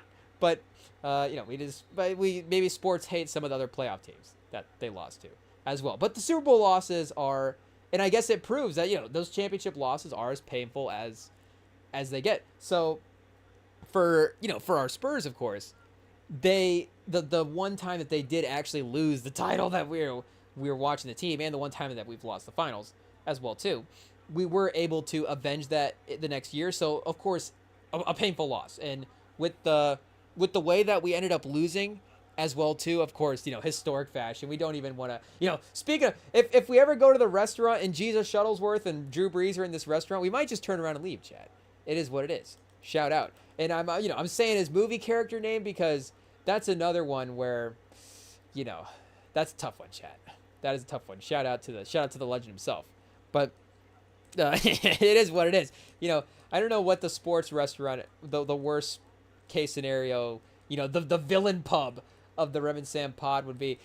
Who would be? I guess is Jalen Hurts. See, the thing is, again, like for Sam, the Chiefs just got the Super Bowl win against the Eagles, and I think that Super Bowl win was again a big motivating factor in the part of the Eagles getting the win against them as well too. So not to say that team whatever with great defensive line is not necessarily able to disrupt Mahomes in that situation. And with the credit to Howie Roseman, he's always turned over the roster like crazy sometimes. So there is some difference in even the defensive talent that they had last year in the Super Bowl versus a couple years before. Even though maybe the roster changeover from the first Super Bowl win with Nick Foles was a little bit more, of course, to the second appearance with Jalen Hurts there. But regardless, again, even some new talent, but still some very motivated to get the revenge against that Kansas City team to stop the revenge. And just, and you don't want to say they wanted it more than Kansas City because they played, way better strategically, just bad matchup, all the different stuff. But, there was a definite edge to them in that game that just, unfortunately, the Chiefs didn't have. So as much as, and, losing a series as well, too, a little bit different than, again, losing a sort of one game in that situation. And Tampa as well, too, like as much as, Sam might sports hate Brady. Like, Sam might actually sports hate Brady because, again, he got Mahomes in the AFC champion. Everybody sports hates Brady. If you didn't root for him, it is, it's the cost of being a legend, I guess. But again, Brady might be actually on the other side of that, where Sam might just respect Brady so much. It's like, okay, well, we lost, he lost to the greatest quarterback of all time, Brady. Mahomes is right, has the ability with sort of the play style, if he can continue to rack up the accolades, to kind of get in a tier. Maybe, who knows, if he ever gets above Brady. The 3-peat thing, of course, would have been crazy. And who knows if he ever gets above Brady. We don't want to just write it off the table because of one season in year 7 that, he just didn't win a Super Bowl in. But regardless, like, I guess we're just kind of reflecting on the franchise of the Rem and pod as well, too. But in college the college is tough. Like, when Michigan lost to Villanova, for sure. Like, that's a brutal one. And there's definite, we were, like we said before, we were, kind of big DiVincenzo guys going, pause, it is what it is. But, I guess pro DiVincenzo maybe is the way to say it. We were pro DiVincenzo in terms of I get he's the 6th man on this Villanova team. And even in the draft dialogue, like when he got picked in the first round, I think when he like the 17th pick in the draft, it was a little bit of that where it's like, kind of 6th man on Villanova. Like, is he kind of worth the, almost lottery selection that he ended up getting there? But I was kind of secretly like, Michigan fans say yes because he just torched us in the championship game. But also, again, he was just a really good heat check, sort of irrational confidence guy, maximized in the biggest moment in that championship game, unfortunately for us fans. And that team, as we've learned with sort of the NBA stuff as well, too, like that's another one. Because of the NBA careers, it's sort of has softened, it's sort of made it easier to handle the fact that we've lost that game. Because it does make sense the talent that they had on the court was dramatically better than the talent that we had. Again, so but maybe in the moment, we were a little bit more irrational about it.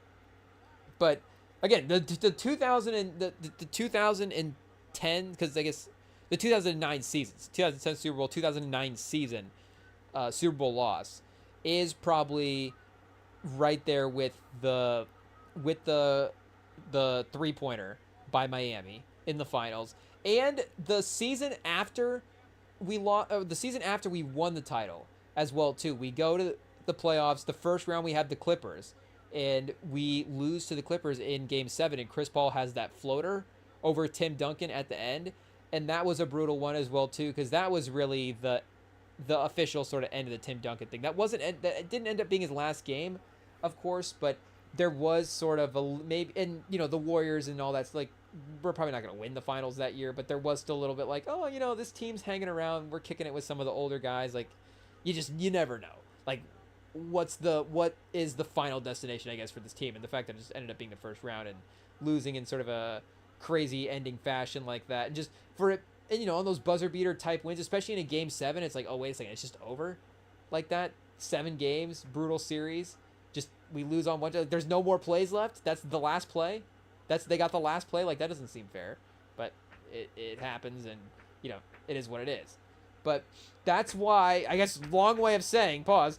That's why this 2010-2011 NFC Championship game is such an important game, because the elimination of the New Orleans Saints in the playoffs was crazy. And they were, of course, on the road in this situation. So going back, some of the dialogue stuff, I guess, at the time of, these players playing in certain conditions, I don't know necessarily what it would have been outside of like, people criticizing our own quarterback, Peyton Manning, at that point. But, I mean, that was definitely that was definitely maybe a sort of introduction point to home field advantage and sort of the 12th man, and like, okay, this environment definitely does matter. Like, I mean, they're going crazy, of course, for Lynch later in this game. For Marshawn, shout out. Hey, it is what it is. But the elimination of this team, where, again, they were still a competitive team, and I don't know, again, the sort of week-to-week dialogue, if they were expected to necessarily enter the playoffs and be like, oh, this team's going back to the Super Bowl. But I think there was a little bit of buzz of like, okay, maybe this team could sort of put together a run. Yeah, they were 11-5, so again, classic sort of better than the team that you're playing in the wild card situation that the Colts themselves had found this. And yeah, you see, like, the last half of the season, they really had started to pick up steam. So first 7 weeks, they are 4-3. Overtime loss to Atlanta, 10-point loss to the Falcons, and then 17-30 they lose to Cleveland. Hey, yo. But then after that, they only lose 2 more games. They lose once in week 15 to Baltimore, 24-30, and then the final week of the season. So maybe there's some playoff implications that are kind of already set in stone there, where they end up dropping the last game to Tampa as well too. So here, let's double check that. Maybe that's a part of this sort of, they have the week off. Does that play a factor into what happened here? I was gonna say Josh Freeman. No. Okay, so yeah, Brees was playing. He got Chase Daniels checking in a little bit, I guess. But yeah, Brees plays most of the game. Reggie Bush, of course, still on this team. Not necessarily, I think, the best Reggie Bush. You're 9 for 70 in this game. Not necessarily the best Reggie Bush game in this one. 2010 would have been, yeah, on the downside of the run. Only, 350-ish yards from scrimmage in this particular season. I guess only 8 games played as well too, but again, not necessarily on a per game basis, having like the craziest level stats as well too. Yeah, what's he only putting up? 18 rush yards a game, 26 pass yards a game at this point as well. So I guess he's like 4 yards a carry, but just in general, the rush thing has really kind of fallen off. And again, in this game as well too, it is not much of a factor. And this is, if I remember correctly, the first season under Pete Carroll as the head coach. Pause. So here, 2010 to, I guess, now resuming as the head coach for the Raiders. So yeah, this 2010 season would have been that first season. So again, 7-9, and then 7-9 the year after that, and they didn't necessarily make the playoffs. And it was like, okay, you get that buzz of being the underdog team that wins a playoff game, and do you get some sort of unfair expectations going into the next season if you're not necessarily like, okay, are we going to just get better from where we were at? But this would have been the start of, again, what this early sort of 20-teens Seahawks team would have become. And you still have Hasselbeck at this point. Again, like we looked with the Colts and Andrew Luck, he would be the 2012 draft, of course, we know. But a couple seasons later, so Wilson, same draft, and you're going to have Hasselbeck there for a couple more seasons. And Hasselbeck was in a Super Bowl as well, too. So this is not necessarily the highlight for Hasselbeck specifically, but I don't know exactly. We'd have to look up his stats in that game to see exactly what he did. Of course, that was a speaking of running backs, Sean Alexander led team as well. Oh, Matt Alexander. Wait a second. Matt Hasselbeck, Sean Alexander. Okay, who are these guys? Here we go. The quarterback for the Seahawks. Kind of just a fun guy in NBA history. Long starting run. Pause for the Seahawks. Again, good success. I don't know if you were kind of like a, you don't want to say like a field trap situation where it's like, okay, we are kind of right in the middle of, can we, the classic sort of Kirk Cousins. Do we rename the Kirk Cousins to the Matt Hasselbeck? I don't even know if that's fair because, again, Matt Hasselbeck was in a Super Bowl as well, too. Really going crazy in terms of passing attempts in that run as well, leading the playoffs there. And then, managed to at least win a playoff game a couple more times after that. So 5-6 in the playoffs, again, not super crazy. 18 touchdowns though to 9 interceptions. So, he's positive, pretty positive on the efficiency turnover ratio part of it. And he did have that, of course, iconic moment against Green Bay where he has the pick. And unfortunately for him, I think that kind of lives as much as, again, for him, sort of an individual iconic moment as anything that the Seahawks kind of accomplished. But again, he's the quarterback of this pretty good team. And you take that out, he's, I guess, 6-5 in playoff games. Now he's got a winning record. Like, Matt Hasselbeck has a winning record in playoff games. I guess 58% from completion percentage. Maybe a little risky at times, though. Just only knew how to throw costly picks, I guess, back in the day. But, again, just a really, really good starting quarterback for Seattle. And Russell Wilson winning the Super Bowl, again, becomes sort of the franchise guy in that type of way. But, it got kind of weird at the end there, and I don't know.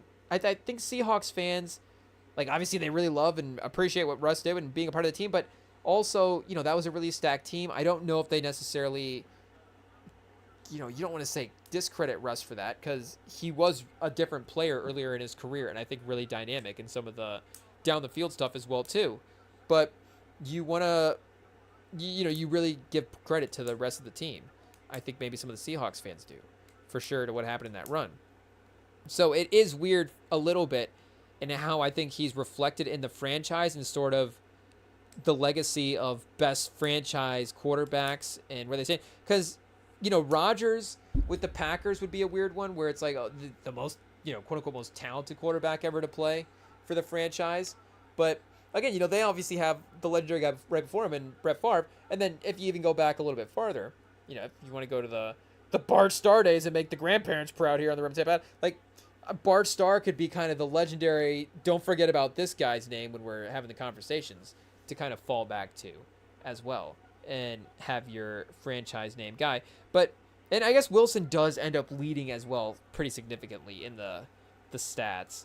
158, I guess, we're not getting a decade run as well too as a quarterback. So, you can't be underrated. The efficiency and all that stuff. Like Wilson is, from a number standpoint, we're not necessarily comparing him to Hasselbeck as well too. But I just think that maybe there's more neutral feelings toward Hasselbeck but maybe I'm wrong. I don't know. We'd have to ask Seahawks fans. Like, call in Seahawks fans. Are you guys pro Hasselbeck? Or he's like, hey, remember this time when then that pick, I guess, is going to be what everybody's going to be mentioning. But, again, not necessarily the craziest franchise for quarterbacks.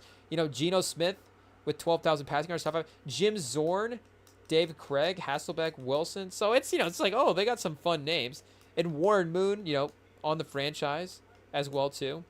Seneca Wallace, Travaris Jackson, John Kitna. Okay, it's like, it's a collection of guys for sure. It's fun. Charlie Whitehurst. I mean, shout out. Just legends after legends, chat. Charlie Fry. Sidney Rice. 2 for 3 pass. Okay, yeah. Shout out Sidney Rice. But, Jackson Smith and Jigba's logging spots here on the all-time passing list for the Seahawks already. He's played 2 seasons. So, he's a receiver. So, but anyway, Matt Hasselbeck, this is right up there for best moments he's been involved in. And I guess for the second generation as well too. So here, because that '05 run would have been for guys like our age, kind of right before we start knowing what's going on with football. So then, again, just his competitiveness going forward after that would really be highlighted in this moment here, where yeah, okay, so they won 35-14 over Washington in '08, and Hasselbeck in that game he was 1 touchdown, 2 picks.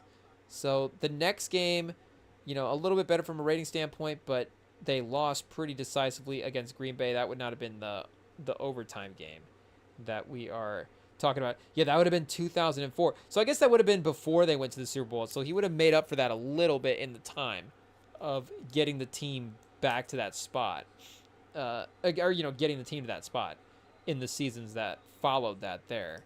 But then, the season before that Washington game that we mentioned, he played Dallas in a 20-21 win in 2007. Is that the Romo field goal game, or was the Romo field goal game in 2006? I don't remember, but that's in that run as well there too. So I mean, Hasselbeck in that game, 240 for 2 touchdowns, 2 picks.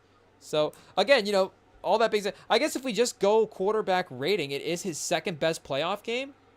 So yeah, Carolina in 2006, in that Super Bowl run, he was 2 touchdowns, 20 for 28, 219 yards. So I don't know, how necessarily dynamic Hasselbeck himself was in that game. Really good, obviously, in the NFC. I was gonna say Eastern Conference playoffs, the NFC portion of the playoffs. Again, we're still an NBA brain chat. It is what it is. Shout out. We're getting back. I mean, again, we'll refer to earlier when we thought T. Higgins was on the Texans. But was there not rumors, though, that he was going to be on the Texans? I guess, there was rumors that maybe everybody was just jersey swapping their favorite team on T. Higgins at some point. It is what it is. Hey, but, yeah, we might have to, we're going to have to turn closed captioning off because I can't even see the score for this game. It is what it is. Do we need closed captions for the NFL game? If this NFL game was on Tubi, then maybe. But for now, maybe the move is, there we go, turn them off. So as the first quarter winds down, 10-7, Drew Brees got the team in the red zone. Oh, this drive, 3 for 3, 34 yards. Hey, yo, Chad. Just the crazy precision that he was working with in the 2000s. So yeah, this is, the best maybe again the best Matt Hasselbeck game that he's ever played, considering the stakes as well too, and the actual amount that they needed of him. 1 sack for 6 yards in this game. Didn't take much sacks in the 2006 run as well too. Again, you get to the Super Bowl, of course, it's a little bit tougher. In that game against the Steelers, it's just what it is. But this is great, and again, them being the 7-9 team, and for them having this back and forth battle as well too. And I remember for myself specifically watching this game, was this a Saturday game? I want to say this was a Saturday game. I don't know if it'll say here, a little calendar cross reference. Yeah, Saturday, January. So right in the middle of the day. So I don't remember what, in 2011 I was running around doing it, as not even a teenager at that point, but we were busy doing something to the point where I remember we were in a car at one point listening to the game on the radio, and then I don't even think 2011, like I definitely didn't have a phone, make no mistake, so I don't think our parents had iPhones and stuff, and I don't even know where we would have been at with streaming technology in 2011 to broadcast the game. But you start to get into 13, 14, 15, where you can start to kind of, and I guess you still can, find ways to watch the games online, but I felt like maybe the ability to do that was a little bit more accessible back then, and it's this is just how people are watching sports. Sports still have that problem, for sure. But that's when I think it started to kind of kick into gear a little bit more, at least for us, anyways. So, again, I don't remember exactly how we were watching this game earlier. Maybe it was just on TV somewhere. But I remember we live watched the end of this game and, in time to watch the Beast Quake run and all of that live. I'm trying to remember if the Beast Quake run was early when we got back into the replay or not. I mean, it's just, or early when we got back, watching it in the moment or not. But it was, of course, one of the major highlights that does stand out. The major sort of momentum mover for the game as well. And I think the Colts at that point still hadn't even been eliminated from the playoffs, so it wasn't like we needed this to console, a loss.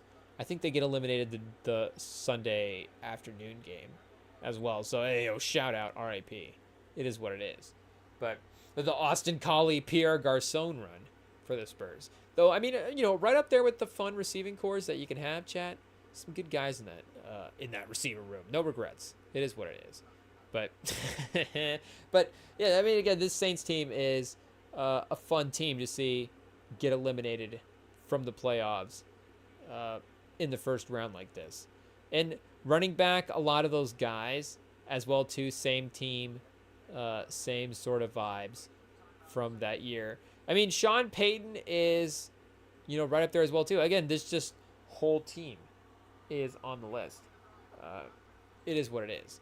But Brees, I mean, you got to give him his credit. I don't remember exactly what his arc is in this game, so that'll be, I guess, fun to go back and see for the end of the game to see how he plays out in that.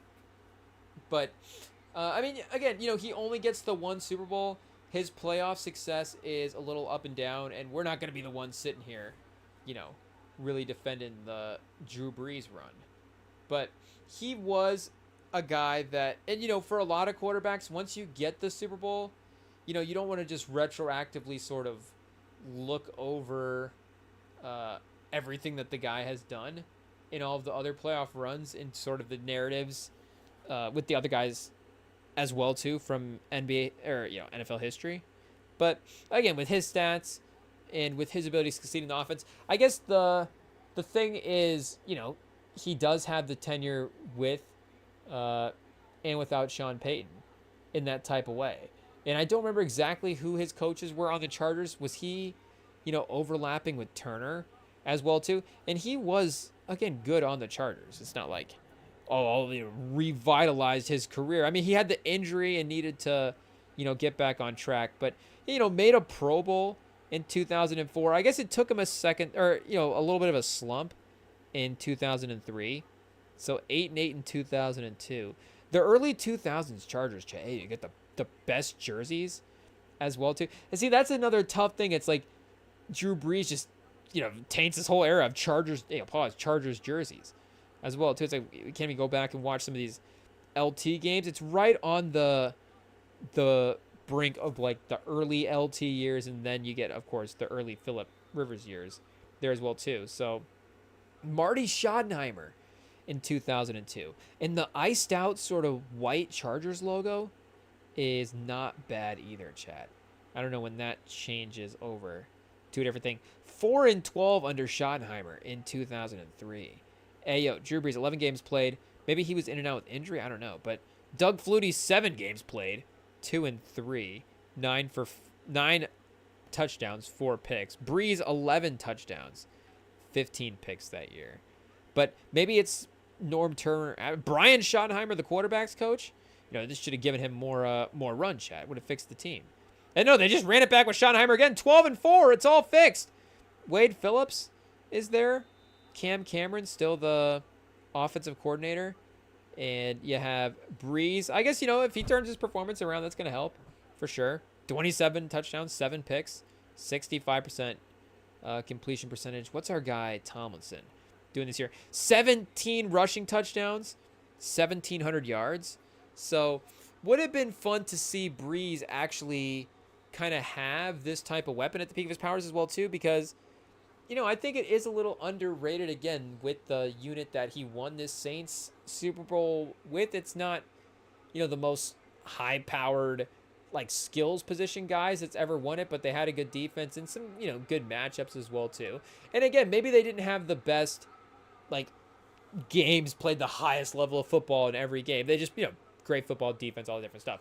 But they do have that unfortunate, memorable moment in the Super Bowl for us Colts fans to start the second half, and it becomes a sort of legacy, a legendary way to cement that performance and to cement that run into NFL history. But again, he just didn't have the weapons around him from like a super fun, crazy fantasy standpoint type of way until you get to him having Kamara. And then at that point, Brees is just, again, in a little bit of a different part of his career where he's still putting up stats and still good. And that Saints team itself is a feisty Saints team. So, I mean, yeah, he's still in the Pro Bowl up until the very second in MVP voting even in 2018. You forget about that, chat. Hey, yo, he doesn't get his sort of classic Brees, like 4,800 yards or whatever he was getting there. I mean, 2010 to 2015 is just one of the crazy stats runs that we'll ever see from a quarterback, I'm sure. Like, even Mahomes is not necessarily 4,800 yards type of way. I guess with the extra games as well, too. They're probably up there. But 320 plus yards per game every single time. Like, it does seem like, again, a little extra game, you can have that, pause spread out a little bit more. But, yeah, he averaged 5,000 yards per season for those 5 seasons. 37 touchdowns to 15 interceptions, and he's 68 completion percentage there. So just going crazy. Again, he's making sure to get enough passing attempts to get those yards. But he even had 5,000 yards in 2008 as well, too. So, again, this is the genius of Sean Payton. Just, this is when you're getting that type of label and he's emerging as a head coach, like, this is exactly what you're talking about, is this type of performance as well, too. So, again, like, Brees himself just has the run and it becomes so legendary for him. That's, like, you have to give him his credit for his own greatness, and he goes down as one of the great quarterbacks. But, again, was kind of on pace to be okay in San Diego. Like, at 26, 3,500 yards, again, up and down. He was 11-4, but 2-9 the year before, and 9-7 the year after that. One Pro Bowl appearance in there. So, yeah, here, we didn't make it to the 2005 Chargers. It is what it is. But we will go back here. Still, shout out our guy Marty Schottenheimer, just hanging around. It is what it is. The man just has a job. Blackmailing the Chargers owners. The Spanos, who's their owners, chat? Yeah, the Spanos people. Yeah, Alex Spanos, shout out. AJ Smith, the general manager. But the Spanos people are checking in every 7 years. And they're like, okay, we'll make a change, I guess, at some point. How long was Staley there for? Hey, yo, shout out Staley. Though, let the man feed his family. It's okay, I guess, if he has a job. We'll allow it, chat. Hey, yo, who are we? But anyways, speaking of Drew Brees, 9-7 that 1 year as well, too. So, still incredible Tomlinson stuff. 1,800 yards from scrimmage, 20 touchdowns. Second team. How's he second team All-Pro with 1,800 yards and 20 touchdowns? What was going on, too? Was this? Oh, I was going to say the Sean Alexander year. That's what was going on, chat. So do we need to recall his numbers as well, too, since we're doing a little Seahawks deep dive? And, again, obviously we have to talk about Marshawn Lynch. At some point, he is the headliner for the game. But Sean Alexander, I don't want to say sets the stage for Marshawn Lynch, as, like, here's the path for great Seahawks running backs. But, again, was the guy that was propelling the Seahawks from that position. Pause. Before Marshawn was, and did have the same quarterback as Marshawn Lynch as well, too. So, the team, the matchups, all that different stuff, it is what it is. But you got to give him his credit for what he was able to accomplish in his 2005 season. And again, Marshawn had a little bit more of a sustained career as well, too. But this is a pretty crazy run. I don't know if maybe Marshawn's just a few more seasons, but this 5-year run from 2001 to 2005, he's averaging 1,500 yards per season. And again, he's starting 15 games. So he is, let's see here. How many yards per what is this? Yards per game? Is this total yards? Receiving? Oh, receiving yards per season. Okay, so here we go. Rushing yards per game, 93.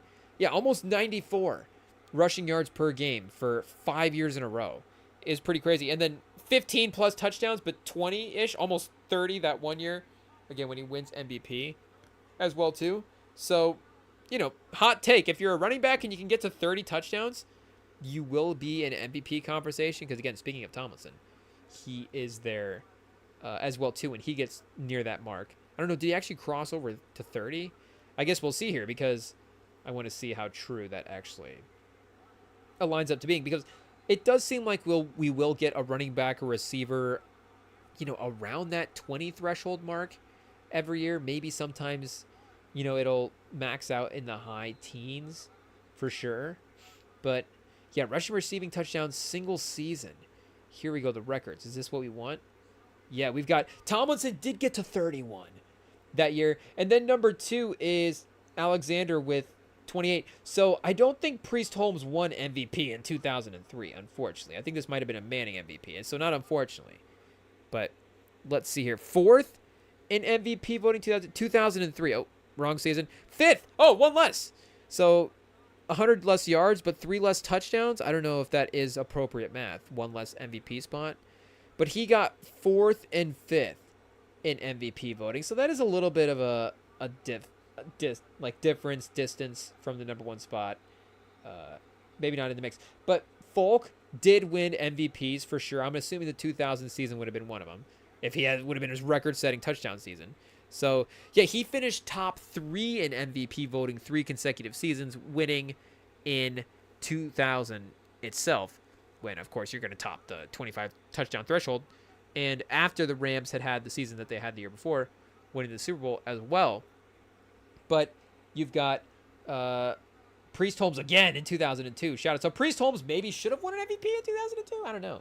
But Emmitt Smith in 95, he also did win a league MVP.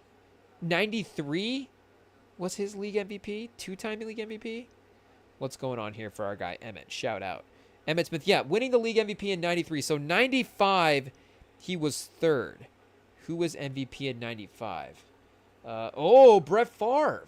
Shout out. One of the first Brett Favre. And Jerry Rice was 2nd.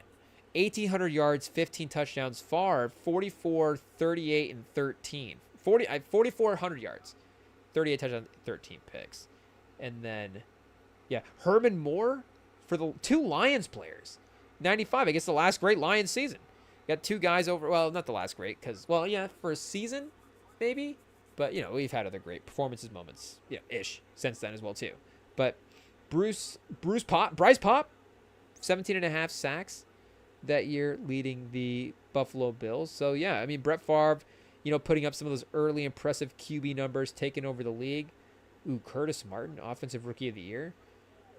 Joey Galloway on the Seahawks, speaking of. Terrell Davis on the Broncos. Cordell Stewart on the Steelers gets 2 Rookie of the Year votes for going 5 for 7 for 60 and a touchdown, but 15 carries for 86 yards. This is literally 1 game. How many games did Cordell Stewart start as a rookie? He got 2 Offensive Rookie of the Year votes on 2 games started. He threw 7 passes in 2 starts and somehow got 2 Offensive Rookie of the Year. I mean, did they win? Didn't even logged here. Would he start in like a split backfield running back spot? What was happening? I don't know if we deep dive into that. I mean, shout out, Cordell Stewart, another one sort of difficult with the college history to some of our teams. But he's a cool guy as well, too. So we like that he had success in the NFL. We're definitely not mad about that. But, yeah, I guess if there is a guy that we think could get to 25 touchdowns this year from a skill guy, give him potentially an MVP consideration, because it could be an interesting year for that with the, I guess, and with the younger quarterbacks emerging, there could be is it time to, could CJ Stroud again or Jaden Daniels or one of those guys emerge? And, Herbert, could it be his year to finally turn the corner and be an MVP? What if the Cowboys are surprisingly 13-3? Could Dak actually win? I think Dak could definitely win it. Like, I don't want to say like an MVP. Hey, Chad, I don't know what the right way to say that is, but the MVP, Embiid VP, I don't know, but, the kind of narrative MVP, and again, I'm not trying to do a thing, but, and it's definitely a little bit more hindsight in me saying that than it was in the moment. I mean, make the mistake in the moment. I was like, give it to Embiid, shout out. But, yeah, so I don't know if a skill guy could get in that mix for this year, but with the quarterback stuff, it could be an interesting transition year for it.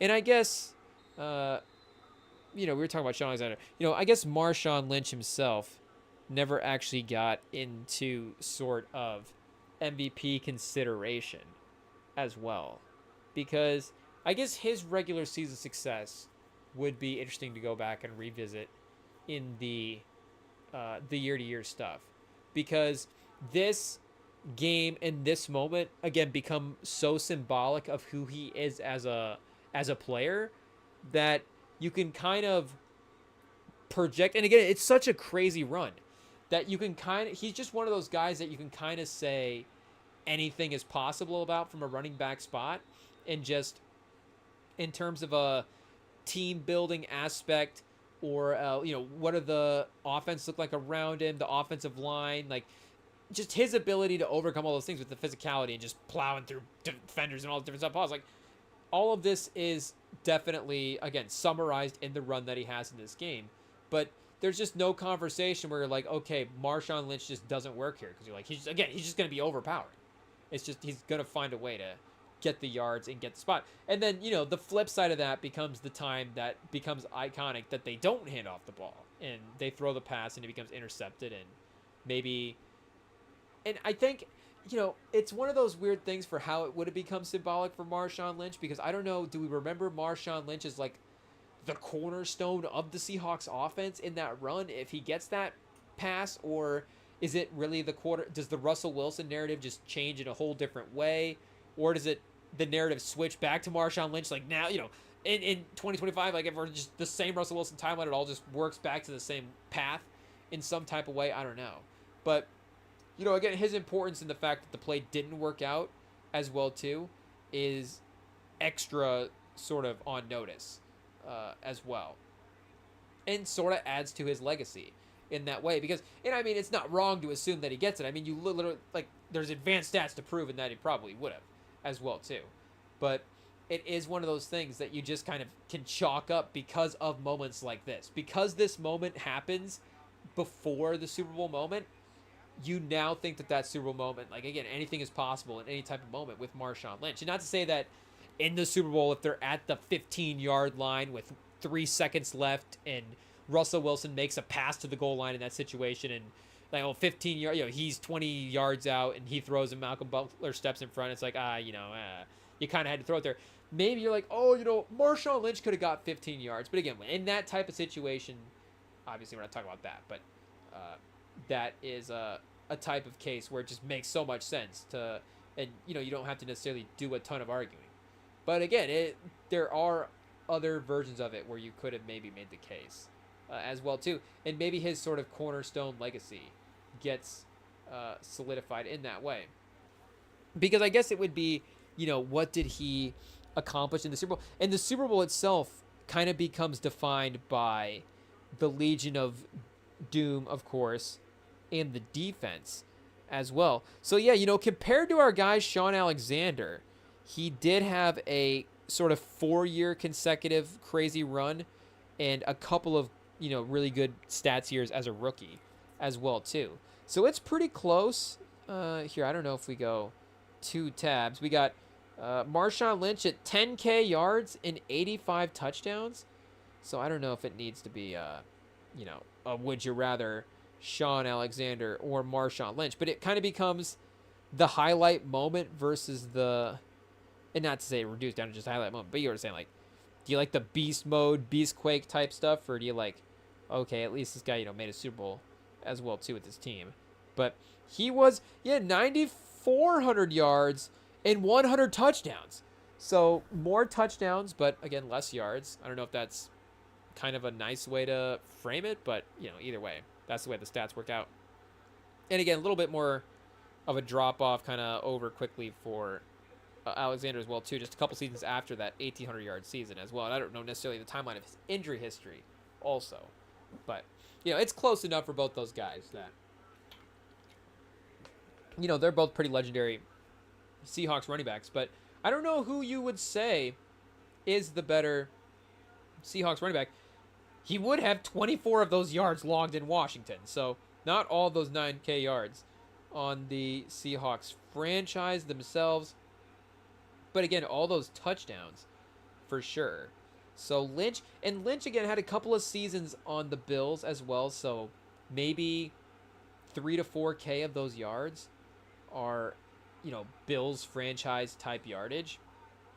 So we'll see where he stacks up here in the career leaders. Oh, you got Chris Warren and Kurt Warner, the running back, over him as well too in that category. Russell Wilson is 5th in rush yards. Again, played almost twice as many games for the Seahawks as Marshawn Lynch, which is kind of crazy to think about as well too, because maybe the competitive years of both those guys are kind of equal on the Seahawks, but regardless, Wilson definitely laps him in games. That's for sure. I mean, Wilson's might be up there in the franchises in general in games played. We've got Tyler Lockett at 161. And who's the, I'm going to say who's the legendary guy. I should just know his name. It's not Steve Largent. How many games did Steve Largent play? Shout out. But, yeah, Sean Alexander leads in the major rushing categories. But him and Lynch are tied in yards per attempt. So that's kind of fun. And our guy Chris Warren as well, too. So he's got 44 touchdowns, 6,700 yards. We got to give him his respect. 89th overall pick in the 1990 NFL Draft. Hey, yo, Chad. A 1990 NFL redraft? Just in the middle of the game? We don't even know who's in this. Oh, the Jeff George draft. We'll look away. Shout out. Cortez Kennedy. The Seahawks, just a casual Hall of Fame defensive tackle in the top 3. Junior Seau, shout out. Emmitt Smith, our guy.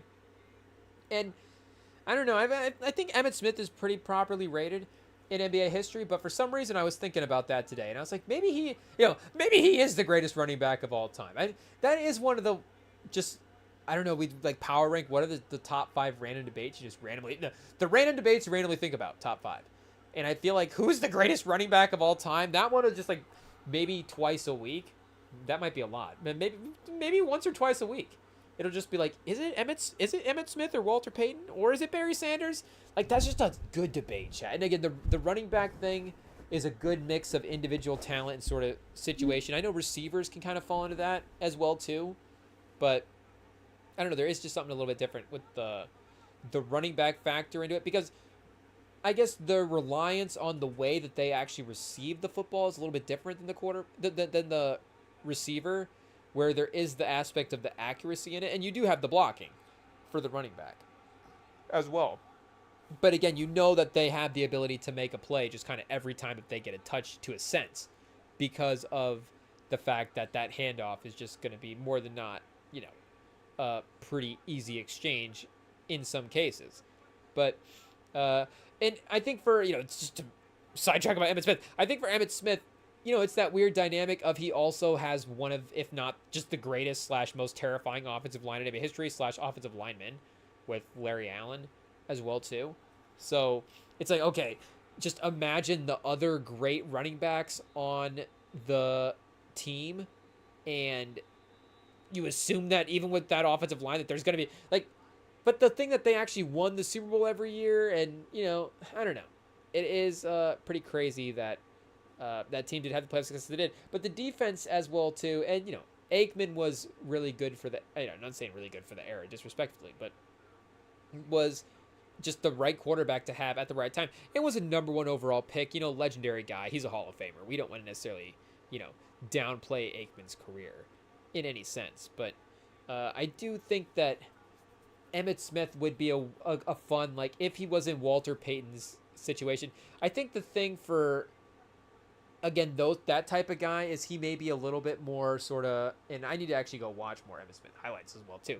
I've definitely seen more Walter Payton highlights than Emmitt Smith highlights. I mean, he's a little bit more highlight friendly. I think you would say, is Barry Sanders the most highlight friendly running back of all time? But Barry Sanders is he too comical of a running back? It's like, okay, Barry Sanders, just pick a lane. Pick a running lane, for goodness. Just go. Get some yards. Go forward. The first down's that way. Like, at least Walter Payton knew which direction the first down was. Barry Sanders got lost a couple times. It is what it is. I mean, it's entertaining to watch, obviously. But the greatest of Walter Payton. But then it's like, again, the impact of Emmitt and that team actually just consistently winning and being awesome in the playoffs. It's like, well, okay, if you're building your team to be a run-based team around a running back, then you know that Emmitt Smith works as well, too. But I guess the point being, could Marshawn Lynch have been Emmitt Smith? I don't know if that's the point. But, again, we haven't had, obviously, the running back carry the team to the Super Bowl since, I guess, Sean Alexander would have been sort of the last one to kind of do it, like we're saying. Pause. If I'm kind of just randomly leaving out a guy as well too. But I was to follow up the point with next. We have had again sort of impressive carry moments by running backs themselves. I mean, the way Peterson lifted that team just in the regular season to get them more wins than they deserved. And did they actually make the wild card game that year when he won the MVP? Like that's, I mean, a crazy season, of course. And you have to mention like Derrick Henry. I mean, that Titans team going to the AFC Finals again. The Chiefs sort of winning, or did they? Yeah, I guess if they were in the AFC Finals, or was that the Tampa Bay year? I don't remember if that was the Tampa Bay year or not. But at least the Chiefs in that era, it kind of makes you forget a little bit about the fact that the Titans did ascend up in that year, and the Titans not being a year-to-year favorite as well too, doesn't help as well. But again, Henry was able to power that team that season to that type of help power that team for sure to that type of success. And Marshawn Lynch, again, even though they were not able to get the necessarily playoff run out of this playoffs, this is a little bit Adrian Peterson-y for a game here in the playoffs, again, with that kind of carry aspect. And here, let me double check the Peterson stuff as well, because the Peterson, again, and it's more a Vikings thing, but the playoff moments for Peterson, I don't feel like are as plentiful. So, it is what it is. I'm not saying that because I want it to be true. But, yeah, he played in 5 playoff games his entire career. So, was 2009, what was the MVP season? Okay, so, yeah, 2012. Shout out. So, the 2012 22 carries for 99 yards, 0 touchdowns. Again, Minnesota themselves were not necessarily a great team. I don't know if the game plan strategy, and yeah, they were matched up against Green Bay. So was that like 2 weeks in a row? Yeah, they played the Packers 2 weeks in a row and did get that competitive win. But I feel like in that game it was like, oh, they kind of used up everything they had, and they pause. And plus they needed that game, like they had to get in the playoffs, right? After that, they needed that win to get in the playoffs, I think, if I'm not mistaken. And then him going for some of the record stuff as well too, like a lot of emotion in that game, but just not quite able to compete with Rodgers and them at that point. But they game planned really well and kind of affected him in his most iconic season. So it's unfortunate that again he just doesn't have at least an iconic performance to match the iconic season in that same type of way, but does have the 185 yard game, 185 yard 3 touchdown playoff run, we should say, in 2009 conference finals run. Of course, you kind of always think about that as the Brett Favre resurgence year, and then with the Saints and their storyline, and not even just them winning the Super Bowl, but with the after stories of the Greg Williams stuff and all the different scandal, like it does just make you forget that, oh, who was also really good in this playoff run? Peterson. But 185 over 2 is not necessarily 100 yards per game as well too. 3 touchdowns, he's being effective. He is still contributing and all the different stuff. But here, let's see what he did in the divisional or conference, I guess, sorry, because it was one game away from the Super Bowl against the Saints. He was so he had his 3 touchdowns in that game, and he was 22 for 122. So what was he in the game before that? He had like 60 yards. Maybe they just didn't need him that much. We'll have to go back and double check here. And Hasselbeck hitting Stokely. Is this like the best pass of Hasselbeck's career right here? Do we have to go back and watch that real quick? 2 minutes left, second quarter. Here, I might have skipped back a little bit too far. We'll double check. Oh, okay, so yeah, 34-3, Minnesota over Dallas. So where's Peterson at? 26 carries, though. 26 carries, 63 yards. So, you did get the usage, but they definitely won with the passing game, and Favre being, really productive for him there. And shout out, Sidney Rice, chat. Hey, the Sidney Rice, we're just talking about the 2010 playoffs as well, too. But the Sidney Rice, a couple of game run there as well, is definitely underrated. What was he? 184 and 4 touchdowns. I mean, him and Adrian Peterson were carrying this team. I mean, Peterson, again, most of his performance specifically in that game was crazy. But, yeah, and then so Sidney Rice in the one game, Peterson in the other. I mean, That sounds like a perfect dynamic duo for me, chat. I'll run it back any year with the 2009 Vikings skill guys. You know, if we could put Andrew Luck around with Adrian Peterson, Sidney Rice, and Percy Harvin. Ooh, chat. Now we're cooking. But, yeah, anyways, to go to Marshawn Lynch's playoff career here and see where we are. Oh, here we go. Hasselbeck, 3rd and 3, drops back. Fires, chat. We've got, Stokely wide open. Never mind, not that great of a pass. When I looked, well, it's a great pass, but, you know, Stokely's open and he was, had a pretty clean pocket. He was on the ground when they cut back to him and I looked up. So I thought maybe he got, you know, sack, guy in his face type throw, back to the end zone, Stokely. You know, I thought he was looking like Cam Ward there for a second.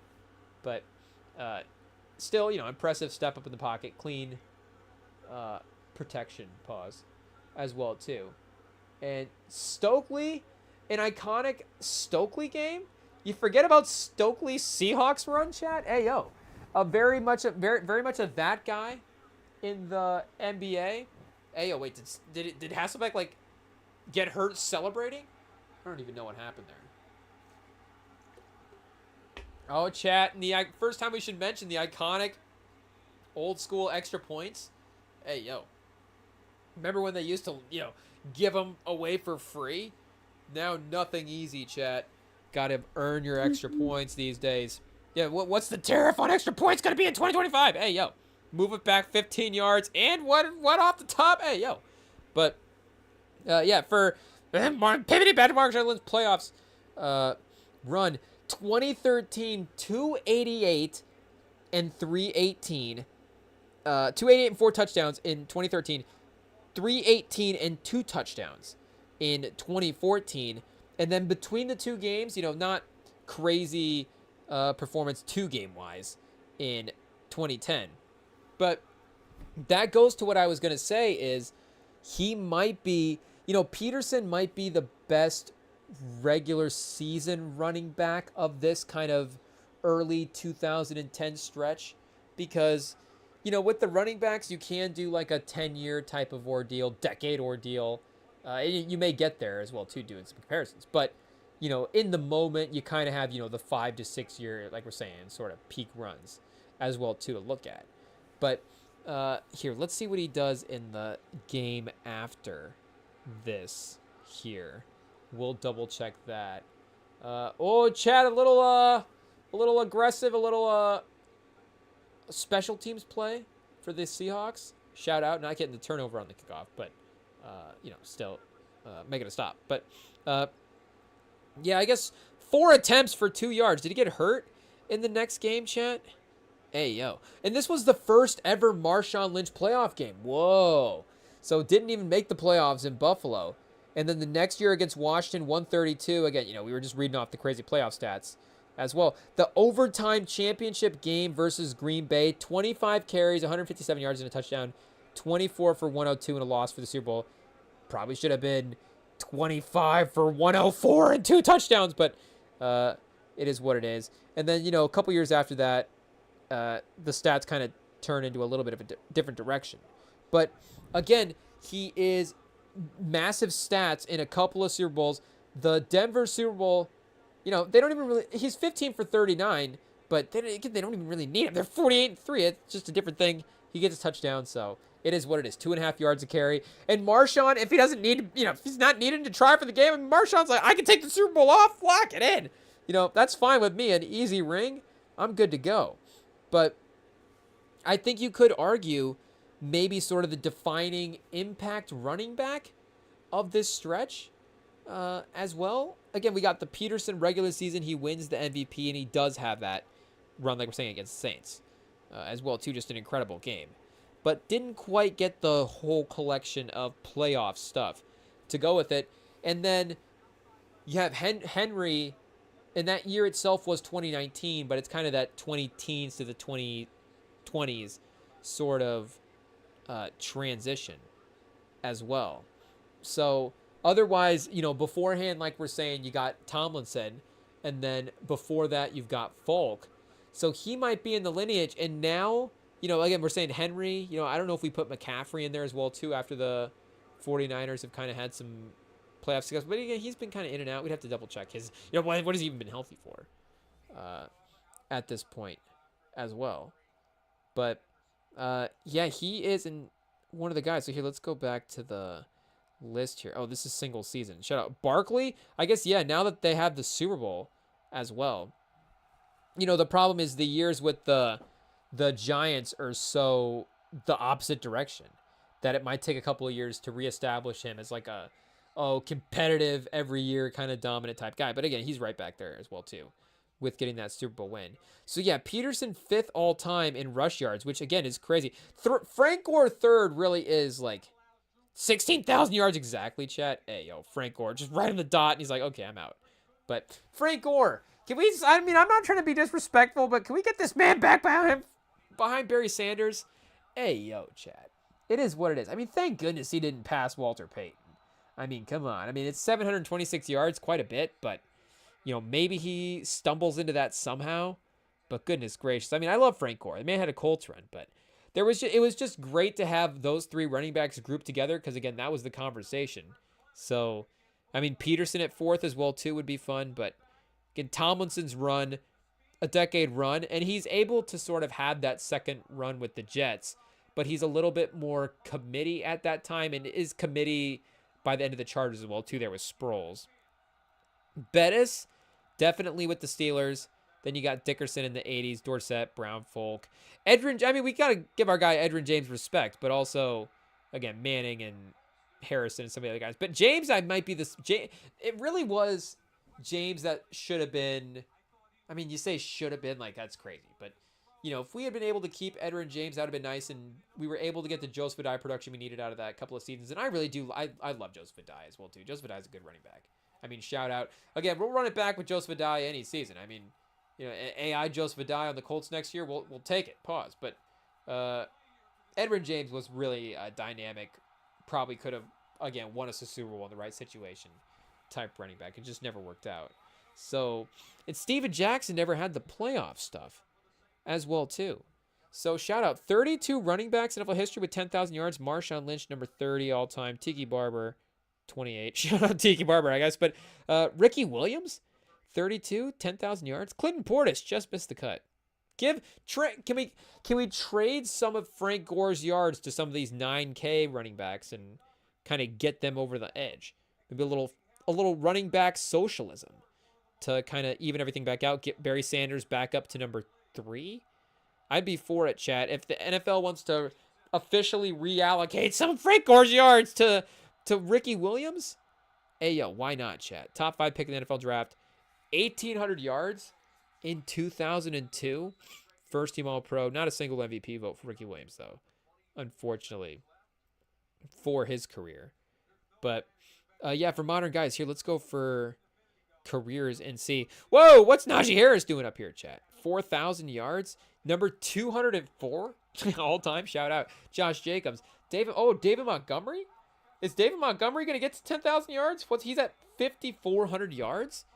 In 6 seasons? So he would have to continue to put up 1,000 yards for I mean, I guess he's only had 2,000 yard seasons. He's probably not going to get to 10K yards. Again, I was going to say easy math is 1,000 yards, 10 years for sure. But now for the 17 game season, the yards per game slightly lower, but still maybe now a little added extra durability as well, too, potentially. The running back lifespan is a little bit shorter, but Montgomery might have a couple of years left. So, this next crop of running backs could be up there as well, too, like the Gibbs, Bijan Robinson guys in the mix. Kamara's at 6,700. Aaron Jones, 7,000. So, wait, yeah, where was Derrick Henry at, chat? Shout out. Yeah, 11K for our guy, Derrick Henry. I was gonna say, he definitely has to be over at 10K. Zeke Elliott, 9,130. Zeke Elliott getting to 10K yards would be pretty crazy. Honestly, if Zeke Elliott gets to 10K, anybody can get to 10K. Shout out, chat. It is what it is. Lamar's going to get to 10K. Hey, yo. I don't know. Josh Allen at 4,000 might be a little too low at this point, but Lamar's definitely going to get there. I mean, again, he might have only had 1,000 yards. Only 2. He's a quarterback, but speaking in running back terms, I guess. Let's see here. His rushing is, yeah, back to back 1,000-yard seasons from scrimmage, and then a 900 as well too this year. So I guess he is, a couple of seasons in it, working his way into his career at this point. Does the total rushing yardage continue to sort of go a different direction in the years past as he kind of drops back a little bit more? Because he is dropping back a little bit more as well too. And again, not giving up on like elusiveness and creating and all that different stuff, but him actually just being an all-out aggressive runner is of course not quite the same. He was like 97% of the same guy, a little bit more willing to be patient, of course, at times. But a little re-up on the water there, chat. Let's see here. Dalvin Cook, James Conner. I mean, James Conner might just put together enough seasons. You never know. And our guy Jonathan Taylor. Our guy Jonathan Taylor is going to get to 10K. He's at 6K in 4 years? I mean, yeah, he's cruising. I don't know if we just want to go ahead and jinx him that much right now. But and that's with a couple of injury seasons as well. I mean, I guess he's already had the jinx. Shout out. So he might be the next candidate, honestly. What's he at per season right now? He's looking at about his per 17 game average, I guess, is 1,500 yards. But again, he's not necessarily averaging 17 games per season. It is what it is. So he's a little over 1,000. Again, that's not necessarily perfect for the peak of his powers, but maybe a nice sort of way to average out what could be a full career type of way to look at it. So 6,013 yards for 5. He's 1,200 yards a year right now. So, yeah, I don't know. That's like 7 seasons. I guess he's not going to run. Well, am I doing good math, chat? Hey, yo. I guess it'd be like 2,000 yards each of the next 2 seasons is obviously possible, right? For our guy, Jonathan Taylor. So, that would put him at approximately, 8.5 seasons. He gets to 10,000 yards. So Jonathan Taylor, 1,200 yards for the next 3.5 seasons. He gets to 10K. That seems like a kind of a realistic possibility for a guy. So again, the running back thing is possible. I think Gibbs could get there as well too. And, like we said, our guy Bijan.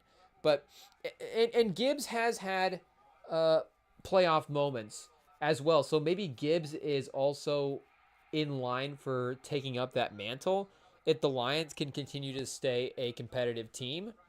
But here, let's go like stat head playoff yards. And also for Lynch for Marshawn's, for beast mode, for his credit / for his benefit, I guess, on that team was the fact that they did, of course, they were able to assemble that Legion of Doom team.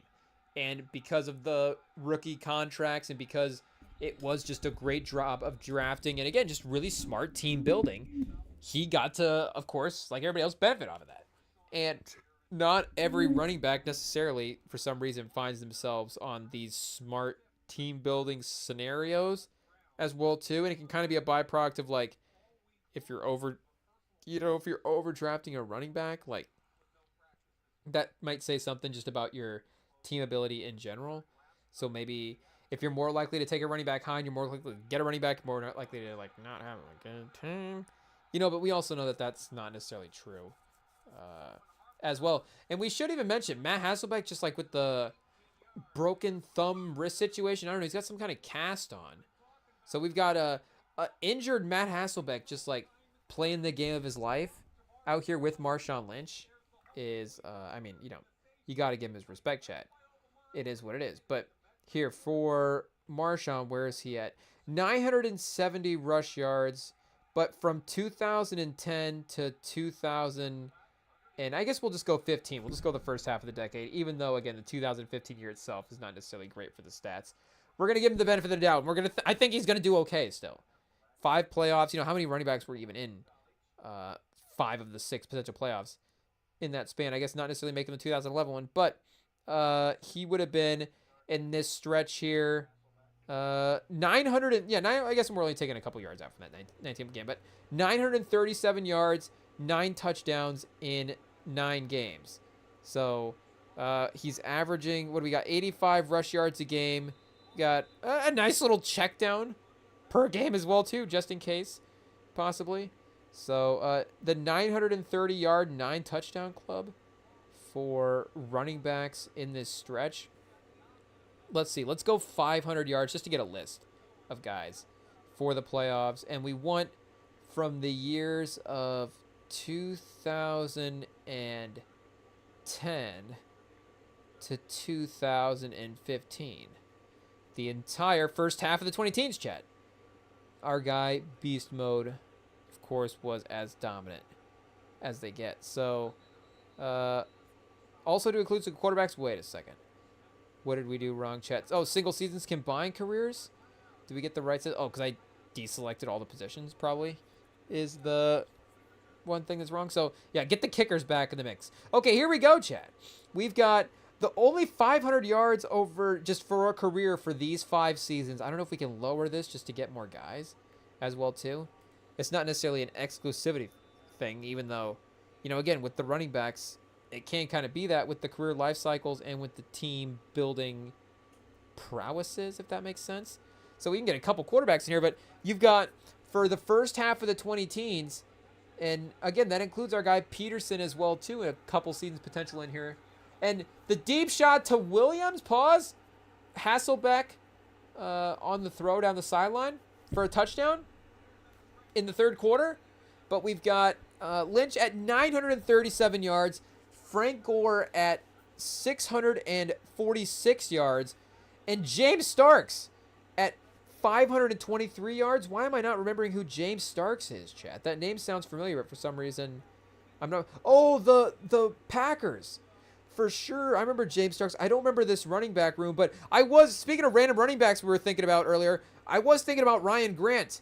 I do randomly also think about Ryan Grant for like kind of, that's like an early running back sort of, you know, again, I don't want to keep saying one hit wonder, but that's that sort of really good running back season type of thing that can happen with some of these guys. And I guess shout out to our guy, a couple of good seasons really. Maybe the injury thing is what we're thinking of, or some sort of early running back storylines I remember, you know, emerging out of Ryan Grant's career for us as sports fans, again, in these sort of late aughts. But he was 1,000 yards, 1,100 yards, 1,300 yards, 1,400 yards from scrimmage each of his first couple of years. So, you know, definitely really productive and a part of that Super Bowl team. So shout out Ryan Grant. I guess I don't know why he didn't make a Pro Bowl or anything as well too, especially in 2009, but it is what it is. Maybe that's another iconic thing about him, you know, sort of a no Pro Bowl, the no Pro Bowl Pro Bowlers shout out. But James Starks as well too was a really good running back for I don't necessarily overlapped, but in that era kind of okay, and more so okay in the playoffs as well. As you see, you know, Ray Rice 522 yards, Arian Foster 515 yards, and then Colin Kaepernick 507 yards. Jonathan Stewart, 411. Ed Lacy, 408. LeGarrette Blount, 360. C.J. Anderson, 323. And Russell Wilson himself, 308. So, I mean, Marshawn is, like, not even close the best running back in the playoffs, impact-wise, in this stretch.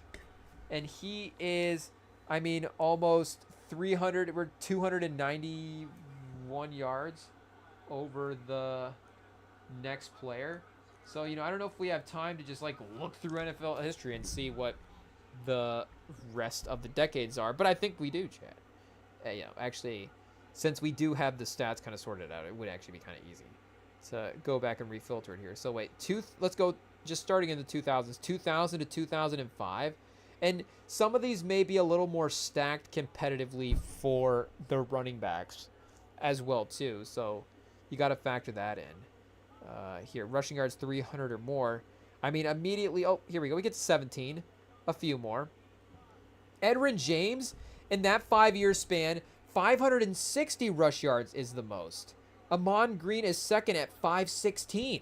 So Marshawn is even way over these guys from the early 2000s. You know, again, you've got Sean Alexander, maybe, you know, the kind of perfect 5-year span there as well too. Again, for some guys' careers, maybe it doesn't perfectly factor in the right sort of 5-year stretch as well. You've got Warwick Dunn at 340 yards, Jerome Bettis 357, you know, Donovan McNabb 362, and Jamal Lewis 373, underrated. Corey Dillon 389 as well. McNabb in 12 games, and Edgerrin James in 8 games. Deuce Staley 9 games is at 464. But still, I mean, again, you see Marshawn's incredible ability. So let's go, like, start of the decade, 1990s, I guess. 1990 to 1995. Maybe running backs were a little bit more important. You know, Emmitt Smith, if we go, like, you know, again, this would be like a weird sort of cross his, you know, the cross streams. Oh, no, okay, this would be a good section for his run. Because I guess that would it have been 93, 4, and 5 were the Super Bowl three-peat, maybe? Yeah, because it wouldn't have been in 96 at that point. Or maybe that would have been the last one. I don't know. 94, 5, and 6, maybe? Somewhere in that time. But regardless, close enough. So you've got actually Thurman Thomas at 1,200. And you see 15 games played is a little bit more, I think, as well, too. Emmitt Smith at 1,200. And Ricky Waters at 569. So, again, Thurman Thomas and Emmitt Smith are the only two that we've seen more so than our guy Marshawn Lynch, and that would still put him, like we're saying, in the top 3 for the playoff half-decade sort of conversation. So 80 to 85. If we go back into like the 60s, does it just start getting ridiculous with the rush stats, or do they eventually get under control? I think at this point, that's probably the most. And Thomas and Emmitt Smith, again, you got those guys literally going to the Super Bowl every year. So that's about the most games played you're going to get as well, too. Okay, Riggins is 966. So John Riggins, I mean, again, that Washington team was in the Super Bowl. Riggins was impactful, you know, maybe a Super Bowl MVP as well, too, but impactful for them in the run. Marcus Allen is 576. So, you know, Marshawn Lynch is still in the top 5 as well, too. And then, you know, the 70s would really be the Super Bowl. I guess 65 to 70 would be the Super Bowl, the beginning sort of the Super Bowl era. And then, or not 65 to 60, 65 to 70, because, yeah, 66 would be the start of that. So we're 70. Here we go. We maybe get like a, you know, what was Paul Hornung doing back then? I guess Jim Brown is overlap with the Super Bowl era. I don't know if that really happened as well. But you got, okay, Hewart, Dixon, Dwayne Thomas, Leroy Kelly. Nobody over 500 yards in a 5-year span at that time. 75 to 80. I guess if we're just overlapping some years as well. Wait, did we just forget 70 to 75 as well, too? I don't even know if we just did that right. Franco Harris, 976. Tony Dorsett, 823. And then you drop to Mark Van Eghen at 579. So that's still, you know, wherever. I don't remember if it was Marshawn Lynch was in the 930s, something along those lines. So he's still number 6 at worst if we go back and double check the number for playoff half decades. And I don't think you would automatically consider Marshawn, again, like a top 10 running back of all time. But, you know, at some point, not to say like, oh, how many seasons matter. I mean, that's not part of the conversation at all. But it's like he had the dominant regular seasons and he had the dominant playoff stretch that impacted winning as well, too. And then the defense just had like a dominant game in the playoffs and didn't necessarily need a great rushing performance in that one. But maybe he steps up and clutches it if they need it in that game as well, too. So you just got to, you know, give credit to the people that had an awesome game in that game and not necessarily use it to be like a way to sort of forget about a guy's contributions to the team and league and all different stuff. But for 70 to 75, anyways, we've got Franco Harris again at 826 and Larry Zonka at 871. So that's a good battle between those two guys, definitely. And you love Franco Harris, the steadiness of being in the top, that top spot for, basically the entire decade at that running back position is very, very impressive. So still not able to unseat the previous decade, though, from a production standpoint that he had. So 85 to 90, because we already looked up the 85 to, or the 80 to 85 portion of it, I guess. Let's see here. Can we get the right year? Oh, we don't want to uncheck linebacker just in case, chat. You never know. What if a linebacker just had like a crazy rush in playoffs at that time? Roger Craig, 665 is not quite enough either, though. Him and Ernest Biner, Eric Dickerson, Truman Thomas making an appearance. Timmy Smith, Timmy, shout out. Walter Payton, 309 yards as well. So 95 to 2000, this will be interesting. Post Emmitt Smith, kind of see him and Truman Thomas phase out of the league. What names emerge in their spots? It starts. Terrell Davis could be in this run for sure with what he was able to accomplish on the Broncos. He's got to be up there. He is at 1,100 yards. So that is actually really, really interesting. So from what we've looked at, basically, the elite tier of playoff running backs has been Truman Thomas, and I guess not necessarily in particular order, but just in the yards that we saw. Truman Thomas, Terrell Davis, and Emmitt Smith were those guys that had the 1,000 yards in the 5-year span. And we could probably go back to Franco Harris was close enough with the 900. We could probably go back and get 1,000 yards across a certain 5-year. Maybe just not the 5 years that we had checked off specifically there. But did we do 2000 to 2005? Yeah, I think we did. So, what, like 2015 to 2020? That might include some of the Derrick Henry run in there as well, too. Just to see how he would compare to some of these legendary guys. Oh, Damian Williams leads in fantasy points. No Derrick Henry, I guess, in this mix. Oh, here he is, 670. Shout out Leonard Fournette at 542. So, yeah, you've got Thomas, Emmitt Smith, and Terrell Davis as those three guys. And then you would go to Franco Harris, Marshawn Lynch, Edgerrin James. Oh, no, Edgerrin James might go into the elite tier, honestly. He might be a tier 1 playoff quarterback. Oh, did we get to Marshall Faulk as well? Here, wait, maybe we didn't do 2000 to 2005. Or maybe that would be, or maybe did we do 95 to 2000? Or wait, is that what we just did? I don't remember. Here, we'll go back and see it again. Where did we, because I feel like we would definitely have left out Marshall Faulk. Like, his name probably should be on this list. And I would be writing it down if I could have found my pen. And this green one does not write very, it writes, it's just, I can't see what it says. It's just too light of a green. It is what it is. But, oh yeah, Edgerrin James 560. So, shout out, he's in tier 2. But, where is our guy that we were just saying? So we got to go 95 to 2000 again. Just to double check.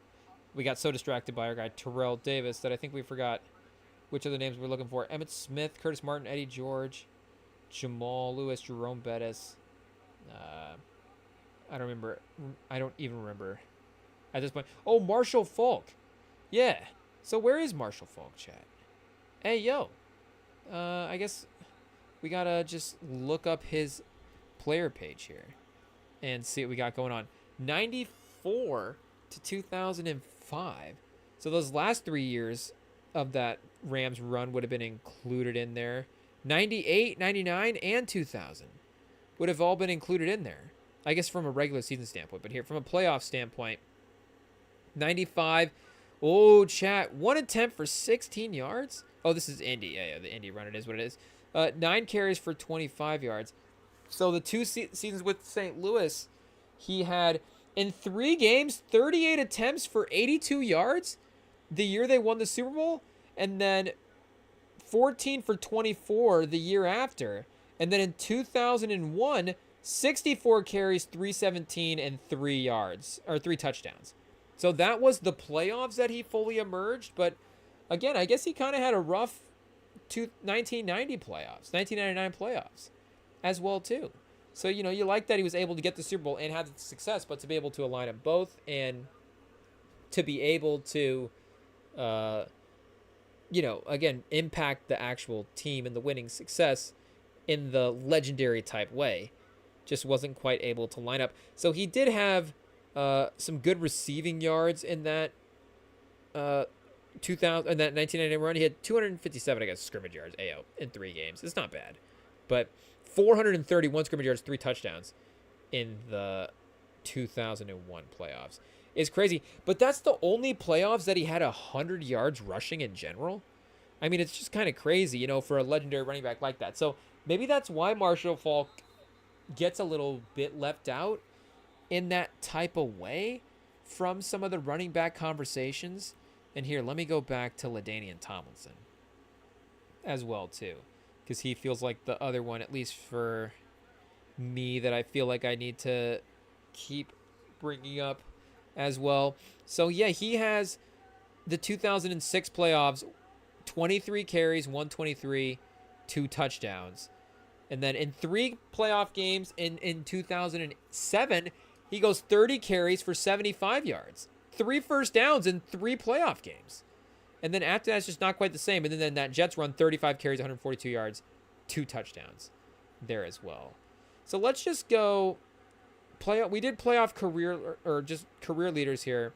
Do we have like playoff leaders? Single season playoff careers? Maybe we can find that if we go back here. Or wait, we can just look that up here on the stat head. Combined careers or seasons, and we want really any era, because we want the old school guys as well too, even before the Super Bowl. Like shout out, Jim Brown and our legendary guys. Oh yeah, so playoff career all-time rush yard leaders would be Pat Mahomes. No, probably not. Emmitt Smith. Yeah, Franco Harris, Thurman Thomas, Tony Dorsett, Marcus Allen, Terrell Davis, Derrick Henry, John Riggins, Marshawn Lynch, and Larry Zonka. Ayo. And then Chuck Foreman at 860 for his career, and then Edwin James at 12, Roger Craig at 13. So you don't get to Walter Payton till 29. He is 632 playoff rush yards in only 9 career games. And then, Joseph Adai is right behind him. Ayo. And 10. Whoa, Joseph Adai.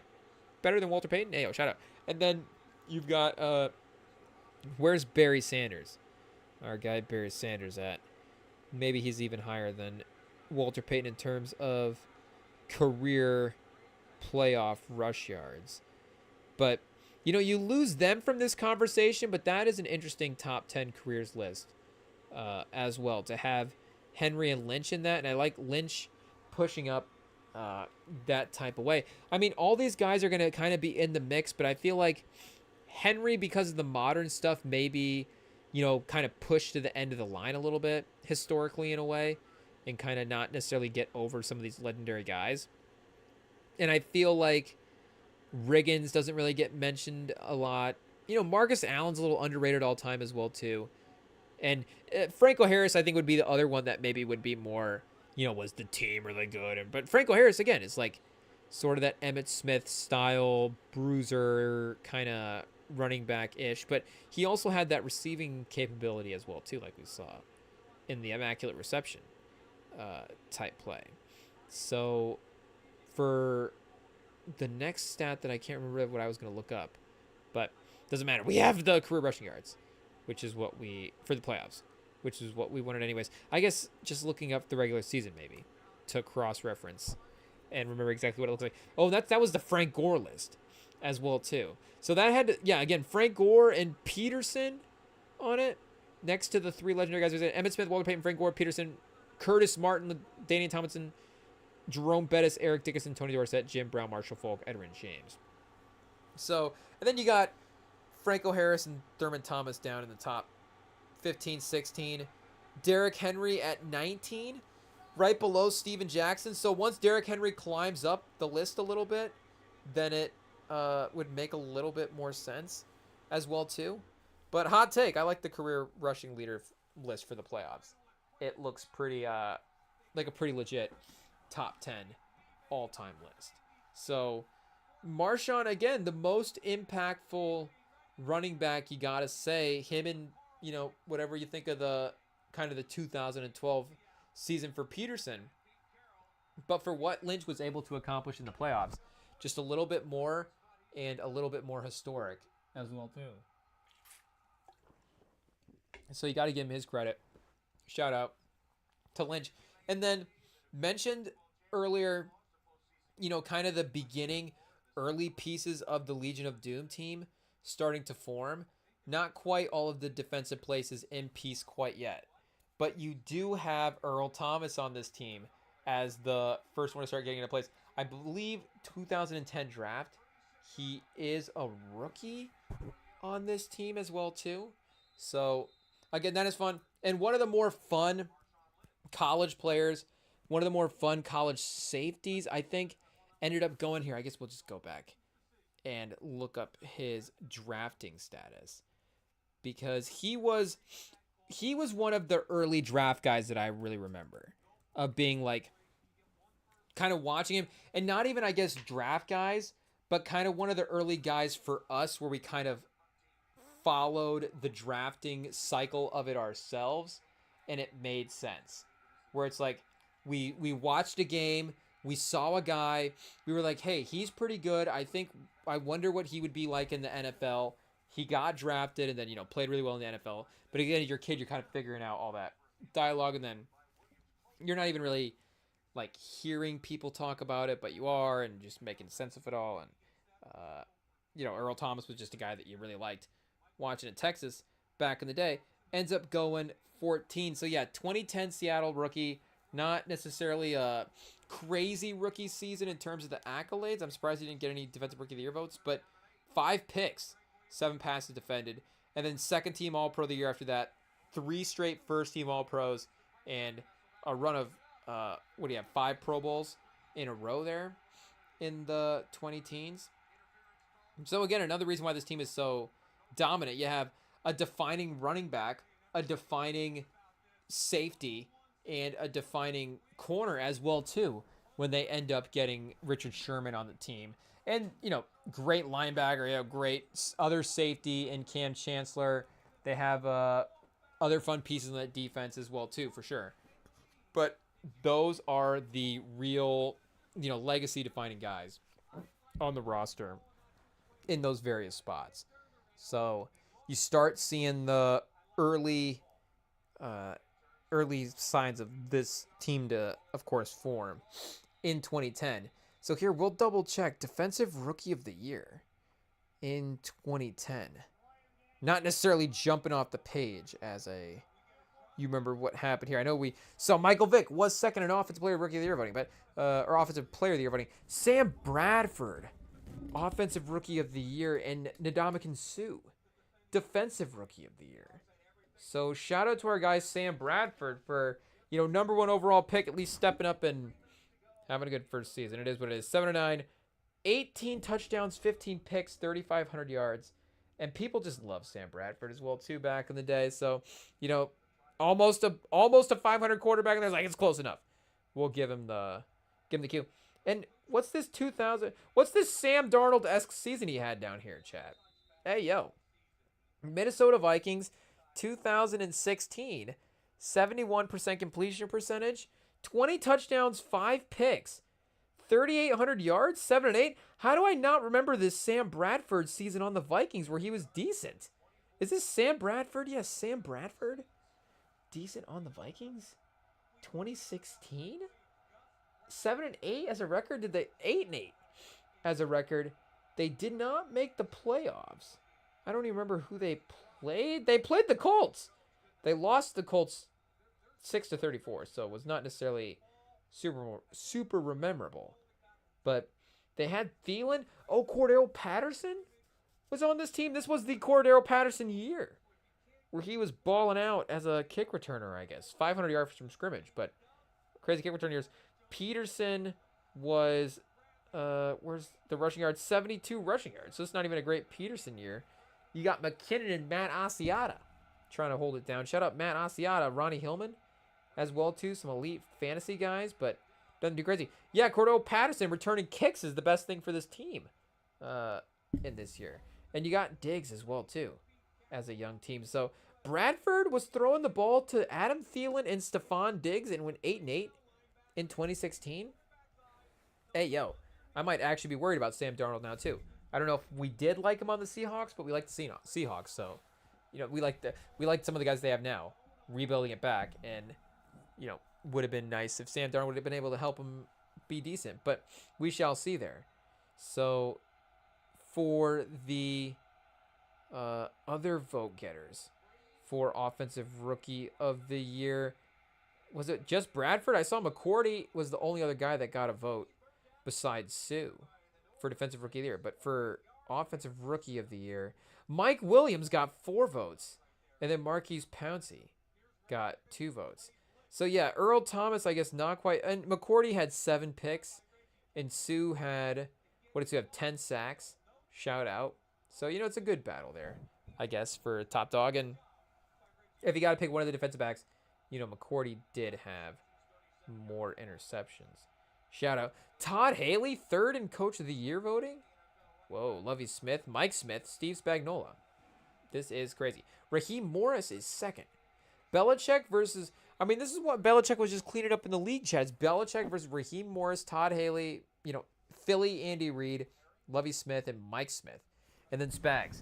It's got to be Andy Reid and Spags together. You got to have the offensive and defensive mastermind combined. And then you can kind of take down Belichick in a way. But otherwise, all these guys left to their own devices, it's not working out. We haven't really seen too much success. Otherwise, though, we have to credit Reid for making the Super Bowls the way he did on that Philly team. So, shout out to, like we were saying, the defensive season for Earl Thomas this year.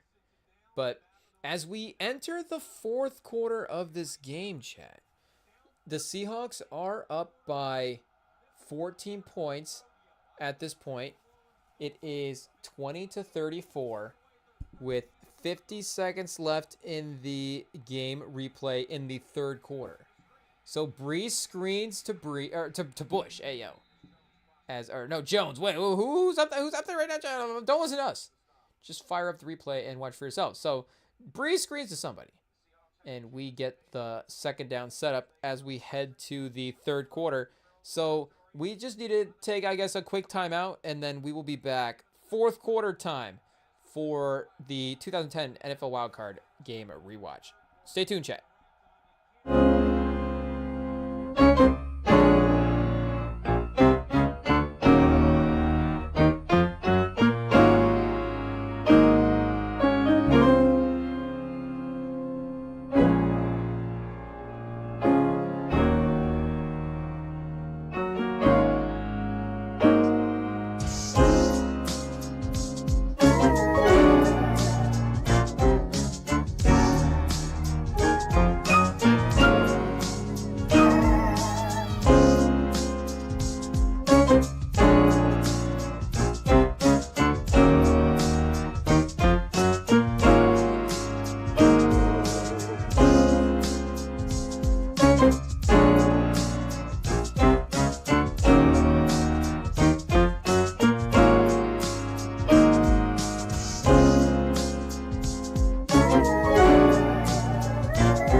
Okay, chat, we are back as the Saints just push the ball over the goal line.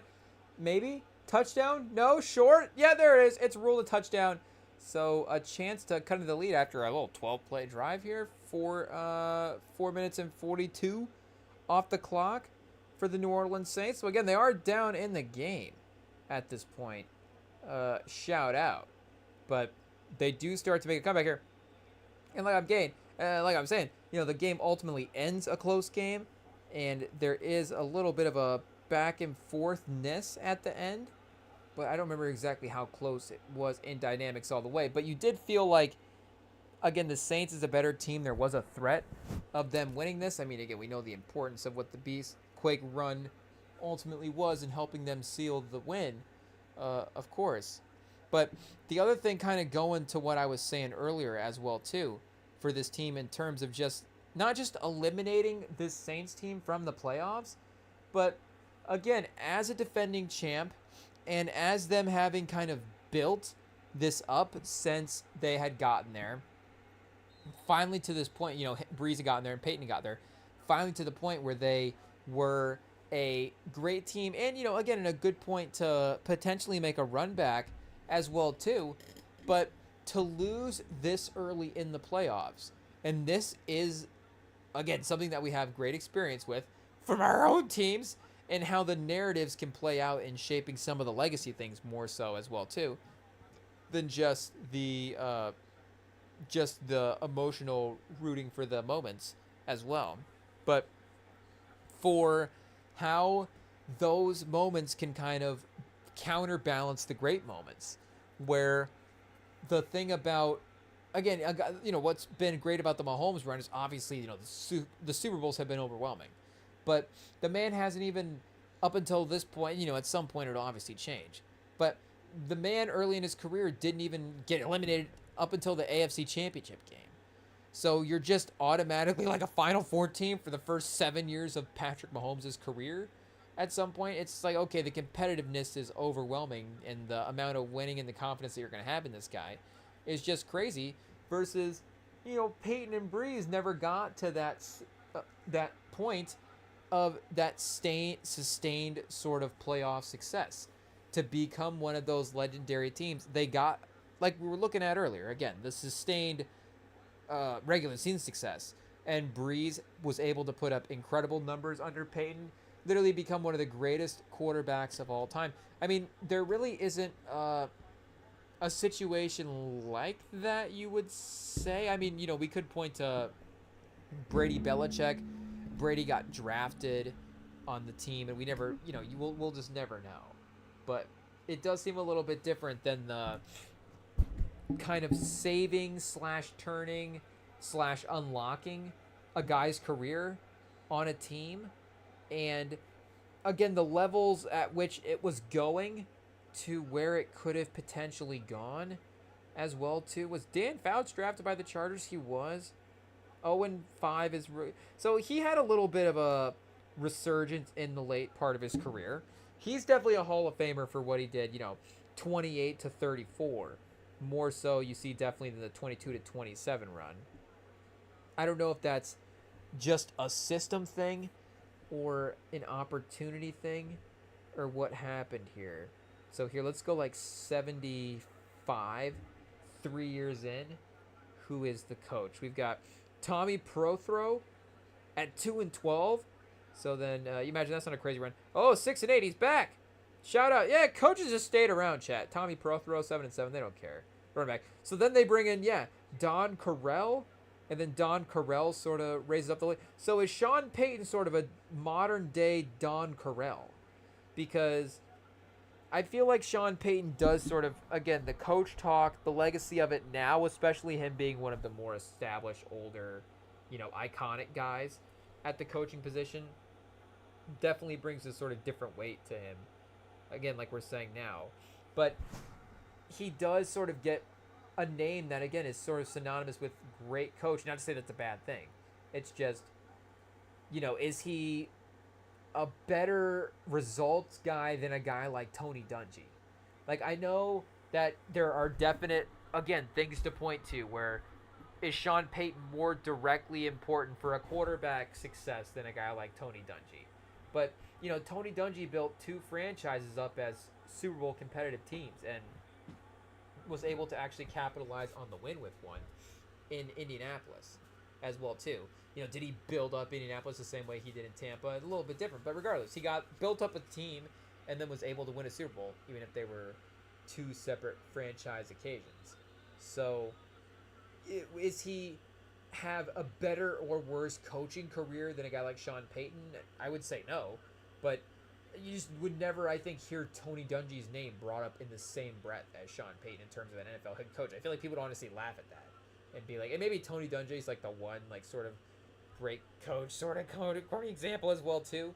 And I think that goes more to his personality and maybe sort of the TV stuff that we've seen from him over the last couple of years, not necessarily being like you know, the Shane Gillis of the Sunday Night Football crew, but he has again been a really influential head coach throughout the course of his career. Versus like the real NFL people obviously like know who Don Carell is. People who were watching football back in the day, but you don't really hear about who are the great coaches of all time. Don Carell is like the first one brought up, but maybe Sean Payton kind of falls in like a Don Carell type realm where Carell was 3-6 for his playoff career as well too. So a little up and down there. Again, did he make a Super Bowl with the Chargers because he didn't necessarily coach them into the 90s. When they did make that, when did they make the Super Bowl against the Niners?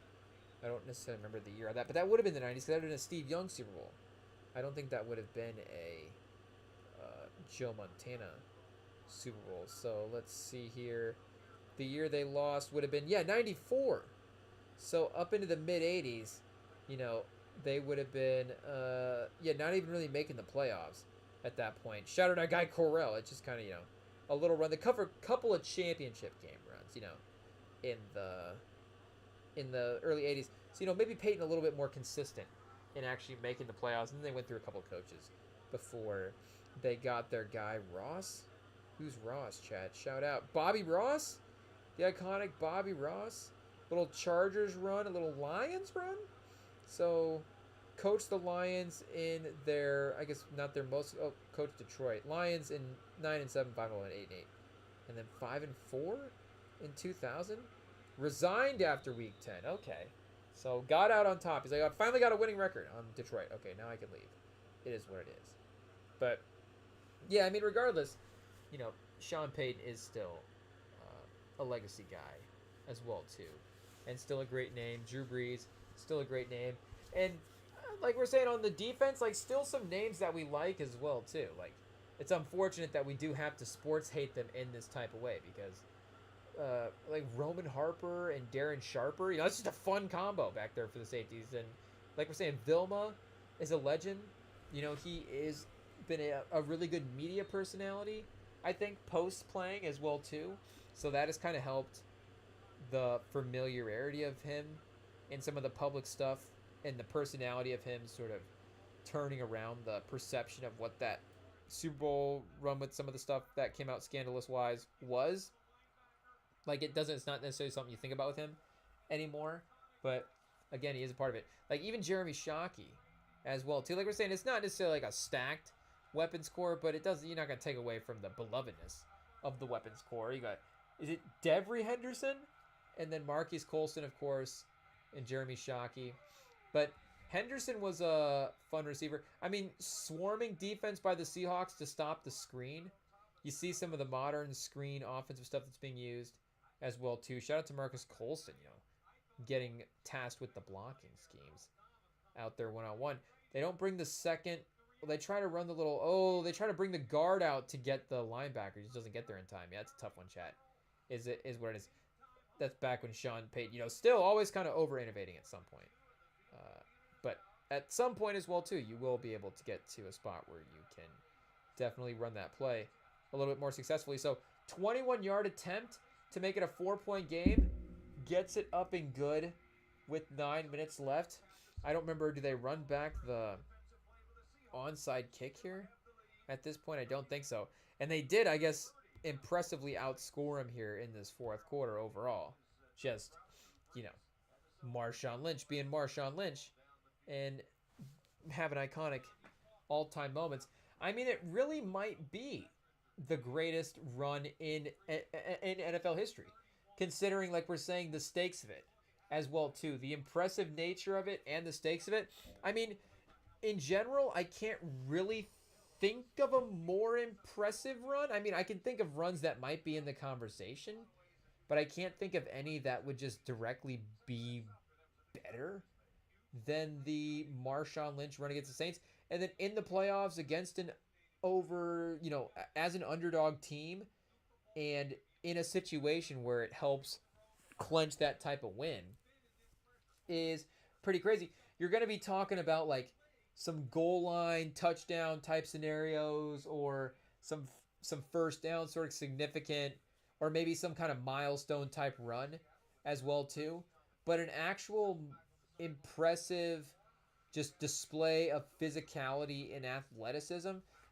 The only other just like crazy runs that I can think of are Larry Fitzgerald had that play against the Packers in that one game where he gets the pass, like the screen pass, and then runs down the field and is just like weaving in and out of guys and running past everybody. And Al Michaels is going crazy. And then, James Harrison, speaking of the Cardinals, James Harrison intercepts Kurt Warner and runs it back 100 yards. And that's right up there with the most impressive I've ever seen. But outside of that, we're talking about Marshawn Lynch against the Saints.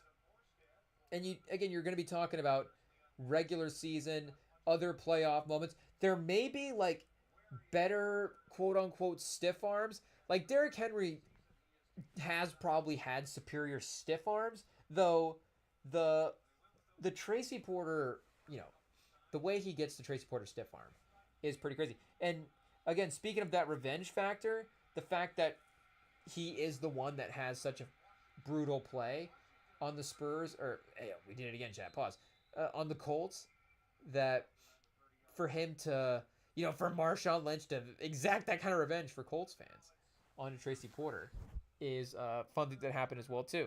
But it is, like we're saying, Derrick Henry may have had a Josh Norman like throw him to the side type run where it is slightly a little bit more impressive in that aspect, but maybe this actual totality of this run is a little bit more impressive than what maybe anybody else has been able to do. And again, speaking of Barry Sanders, he might be the obvious one for, did he have some kind of crazy, wild, running around type situation? Did Emmett have some historic run? Walter Payton as well too, but nothing really lives in the highlight reel in that type of way. And like we're saying, from recent history, since this run, there's really definitely nothing since this run that has even competed with it on maybe like we're saying, just a player making a great play running type situation might be out there, but an actual running back play in this type of way, it hasn't really happened since. Again, I want to be hesitant saying that, like that's a decade of history I'm forgetting about. But in the playoffs, in the moment, in the ending clutch type scenario, it really is about as important and impressive as you're going to get from a player.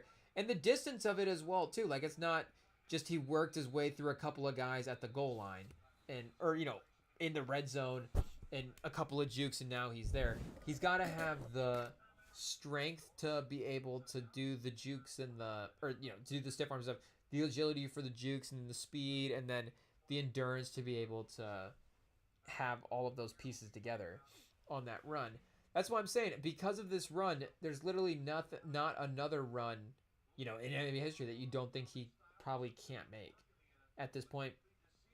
And that's the thing that Henry has, I think, from a play stylistic standpoint, maybe over Lynch or just, over some other guys as well too, is his breakaway speed and his top end speed when he gets going is really, really impressive. And you can really visualize him. Like, I mean, he's had it multiple times, it feels like, but those just 90-yard, he just is up the middle, and all of a sudden, bam, he's gone. Like, there's nobody in the backfield to defend him, and you're definitely not going to catch him at that point once he gets to full speed. Like, that's just a play that really kind of sticks out as like a Derrick Henry pause, as like a Derrick Henry type play. And again, he's really good at that straight line breakaway speed type stuff. But regardless, you still think Marshawn Lynch could probably get it done in that scenario. He's gonna be okay if the man has a 95-yard touchdown scenario, he's probably gonna get it. And Stokely is just like a playoff. I don't even know if he played in the regular season in the NFL. He might have just bounced around on teams for the playoffs. But I mean, you see Hasselbeck finding Stokely in the final minutes of this game, just driving and quick receiving to Stokely. 4 receptions for 73 yards and a touchdown. Just big plays every time the man's gotten a reception. And has always been like that, like we're saying. He ends up on the team, and all of a sudden, in a clutch moment, the quarterback's just relying on Stokely. It is what it is. So Lynch, a little pull to the left. The Saints defense, again, for the most part of the game, honestly, have done a pretty decent job. I know the stats that run's gonna, it'll boost up the stats. It's much deserving of the stats. It's a crazy run as well too, but it does sort of highlight dishighlights the fact that the Saints defense was competitive throughout the game as well too. It didn't necessarily allow really any other big plays besides that one. Just kind of consistency from the Lynch power game throughout. And Hasselbeck sacked as well with about 7 minutes left. The Saints are down 4 at this point. So you've got Seattle was looking to go to about midfield with a decent potential play here on this next one. At least maybe get back to the Seahawks logo area. But now they're going to be back around 36 and a 3rd and 17 with 6 minutes left. So they keep cutting away to Greg Williams at this point as the defense dials up. I don't know if that's intentional, but they did either know something about Greg Williams or just the fact that he was, drawing up good defenses at this time as well too. Good, however you want to say it. But the dump off to, was that Thomas Jones? Who's the running back? Hey, it's not Thomas Jones. Did he even have a Seahawks run? I'm not even sure who this number 20 is. But shout out. You got to give him an opportunity to work after the catch, I guess, and see what happens. So 4th and 14, shout out to New Orleans. They did force the punt. So the Saints do get to 36. I wonder if they score here, and this is their last score of the game. Oh, they get the ball inside the 10 at almost the 5. So the little dump off out to their running back, able to get it out to about the 17 with 5 minutes left, is a good way to give them some space. Oh, RIP injured Seahawk as well too.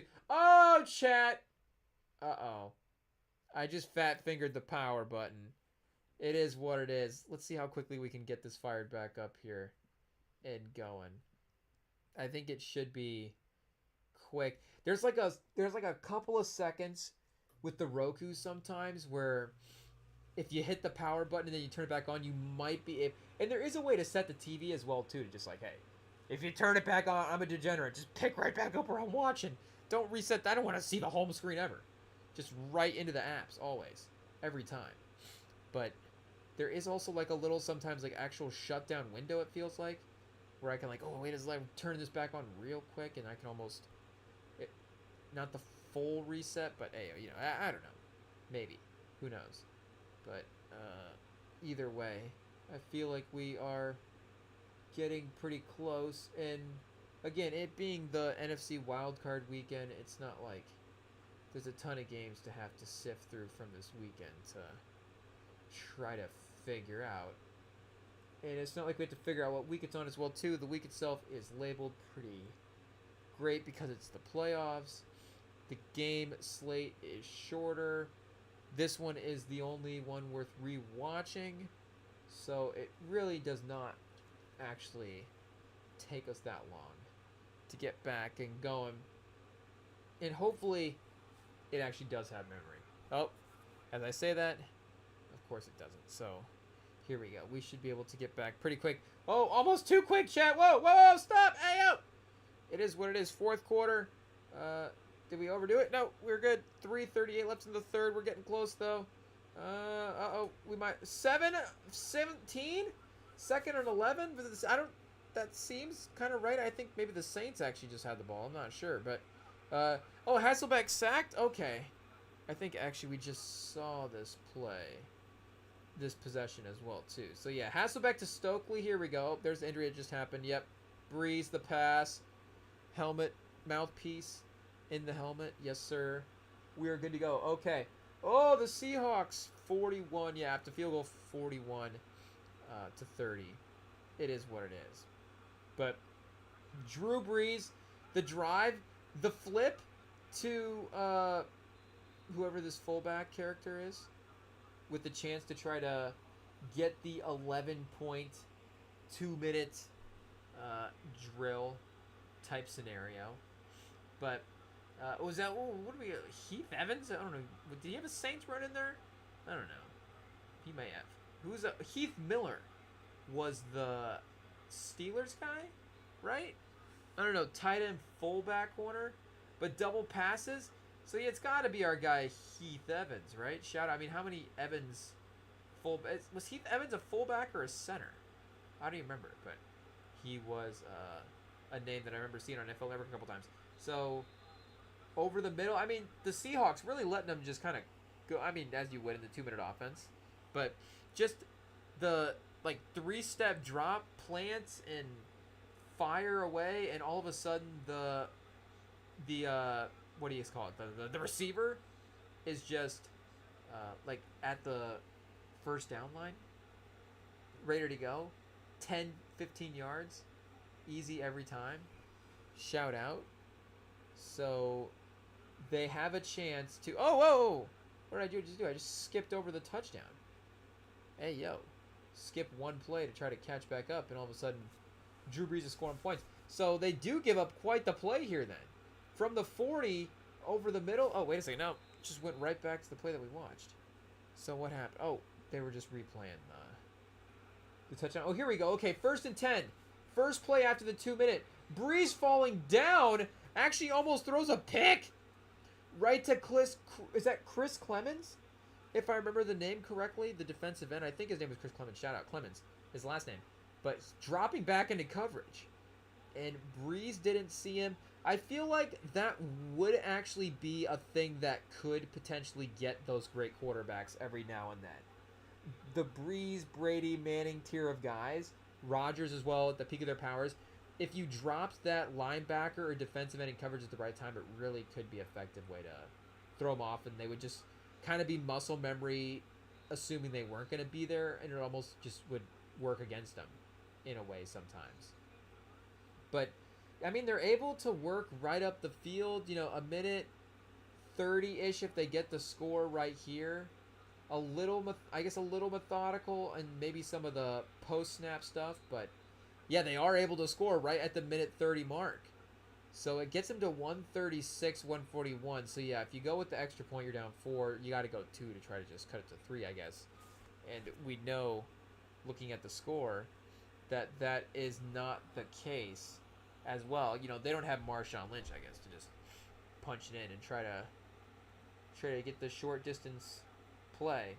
But you still have a minute 30 left. The problem is really the one timeout and the ability to stop the clock. So the rush, it looked pretty good there for a second, I'm not going to lie. And even the second effort looked like maybe he stumbles forward. But what a stop for the Seahawks defense on that drive. And this is definitely for they gave up 36 points in this game. Not necessarily like a stellar defensive effort, but definitely a defense that played with a lot of energy and a lot of physicality. And again, came up with some really big stops. A little Kansas City-esque, a little bend don't break-esque. Maybe Kansas City a little less break a little less bend than the Seahawks. But shout out, who's this nose tackle situation for the Seahawks? Making a great play there and getting the stop. So, you do have, like we're saying, the minute 30 left, the chance to get the other onside kick, like you had from last year, and then, the tough victory. But otherwise, that 2 point is a pretty difficult loss to have to try to overcome in that situation. So it is great to, of course, be at this point in the game where you know that you can actually have a little sigh of relief at this point. Maybe, again, you're like, oh, that Marshawn Lynch run is probably a destiny turning point type moment in this game. But this is where the game scenario actually feels to get really complicated for the Saints in that type of way. Back when onside kicks used to be fun as well, too. I mean, of course, once it happens, you look at it and go, yeah, that's just like oh, is that Stokely once again? You think, oh, I don't think that's Stokely. But you go, oh, okay, we never got onside kicks back in the day. In the moment, it never actually felt fun. But make no mistake, it is so true that it's fun. And just even kind of watching it, that one wasn't great, kind of a little too far back. And, hey, pause and not necessarily high enough to give his team a time to get under it and make a play. But still a good attempt anyways to try to get maybe a weird bounce on it at some point. So only one timeout left for the Saints. Minute 29 left. Down 4. Kind of in a spot where one first down seals the game. The handoff to Lynch. Straight up the middle. 7 yards on the first run. Right to the 40. So immediately, breathing room / just running clock. Force Sean Payton to use the timeout. Now it looks even more hopeless because, you're really close to getting this first down at this point and would basically seal the game. And like we're saying, the Seahawks 7-9 ultimately get eliminated the next week in the playoffs. Post credits, Chad, getting eliminated from the playoffs. It is what it is. But this is what you needed from this season. First season with Pete Carroll, turning things around. Marshawn Lynch has one of the great moments in NFL history and ultimately becomes the foundational piece of a potential and what became a Super Bowl champion team with that Legion of Doom team and that run that they had here in the early 2000 teens. So we love to go back and revisit it because, again, it's iconic. And that team as well, too, does become one of the more iconic internet bandwagon-y teams for people our era from back then. The Patriots always had their bandwagon fans, of course, and I guess the Cowboys as well, too, and to some degree that they just always had bandwagon fans. But the Seahawks were right up there again with, like, the internet's favorite team. And this was that first season where it really started to shape into that type of way, and the belovedness for them maybe in the football community started to grow as well, too, in a major way. So getting to the victory formation at the end of the game is crazy. And, again, Hasselbeck and Marshawn Lynch, Pete Carroll, turning this thing around after one season is good stuff for sure. So, yeah, again, the Seahawks legacy of it, the Marshawn legacy of it. Hasselbeck had a Colts run in there, so the Hasselbeck legacy of it, we love Hasselbeck. And the hate watching the Saints aspect of it. And hate watching Sean Payton and Drew Brees once again. It is what it is. Oh, first team with a losing record in regular season to win a playoff game. I knew there was something like that happened. Not just with the fact that it did happen, but that there was an historic element attached to it. So, yeah, that is crazy as well, too. Again, maybe we've seen the 8-8 sort of winning record team get the upset. I think the Chargers actually were that a couple years before, if not the 2 years before, in 2008, before we went to the Super Bowl. If not one of those 2007-2008 years after the win, they were upset by the Chargers, and one of those years the Chargers were 8-8. But the first 9-7, the first losing record team to actually win a playoff game. Hey, shout out to the Marshawn Lynch Steelers, Pete Carroll, back in the day. Now Pete Carroll is back with the Raiders. Marshawn Lynch is, starred in movies. Matt Hasselbeck is starred on TV, and so is Drew Brees. At least he was. I don't know where he's at now. A lot of moving parts. Mike Mayock is running a team, and Drew Brees is in the booth, and both are getting replaced, and who knows, Chad. 2025, it's fun times. But going back to 2010, 2011, revisiting this game and the iconic nature of it, and the iconic moments that we got from it is always a great time. Shout out once again to the legendary Marshawn Lynch. This is definitely, again, he is the headliner for tonight, for sure, in this type of moment. Got to give him his respects. But otherwise, yeah, chat, that'll do it for tonight's live stream. Pause, But we will be back Friday. We've got another stacked Hip Hop Friday, so it's going to be great. We got tons of albums to listen to. It'll be fun. Reacting to all kinds of stuff. As always, on Beef Watch. Ayo, pause. But we'll see. You never know if these guys are going to get saying stuff. It doesn't seem like it, though. It seems like Jid's just, hungry and ready to go for bars. I don't even remember what else we got. Couple other ones that are going to be great as well, too. It is what it is. I can't remember what's just being slated and what's actually going to be dropping. Because our guy Big X announced he's dropping an album on the 22nd. So I guess we are knowing that date because we're locked in on our guy Big X, I guess, pause. But so add that into your pre-saved if it is on Spotify. We need to go check that out. Otherwise, yeah, you can stay here locked in on the YouTube. Like I said, we'll be back Friday night, streaming live, reacting to the hip-hop stuff. It'll be fun. You can find the live streams available on the podcast feeds, like Apple and Spotify, afterwards as well, too, if you want to access them that way. And if you want to send us a message, you can DM us at REMINGTONM on Instagram as well, too. The DMs are open over there. If you want to DM me some Titans highlights at REMINGTOM Pod, some Texans, some AFC South highlights, just join in. Sam's just like, hey, here's some more AFC South stuff about how that their Colts are going to be the worst team in the division. It's like, oh, man, it is what it is. So join in, chat. REMINGTOM Pod on Instagram. Shout out. The DMs are open. But otherwise, yeah, stay tuned, chat. Enjoy the rest of the night wherever you're at. And we will see y'all later. Peace.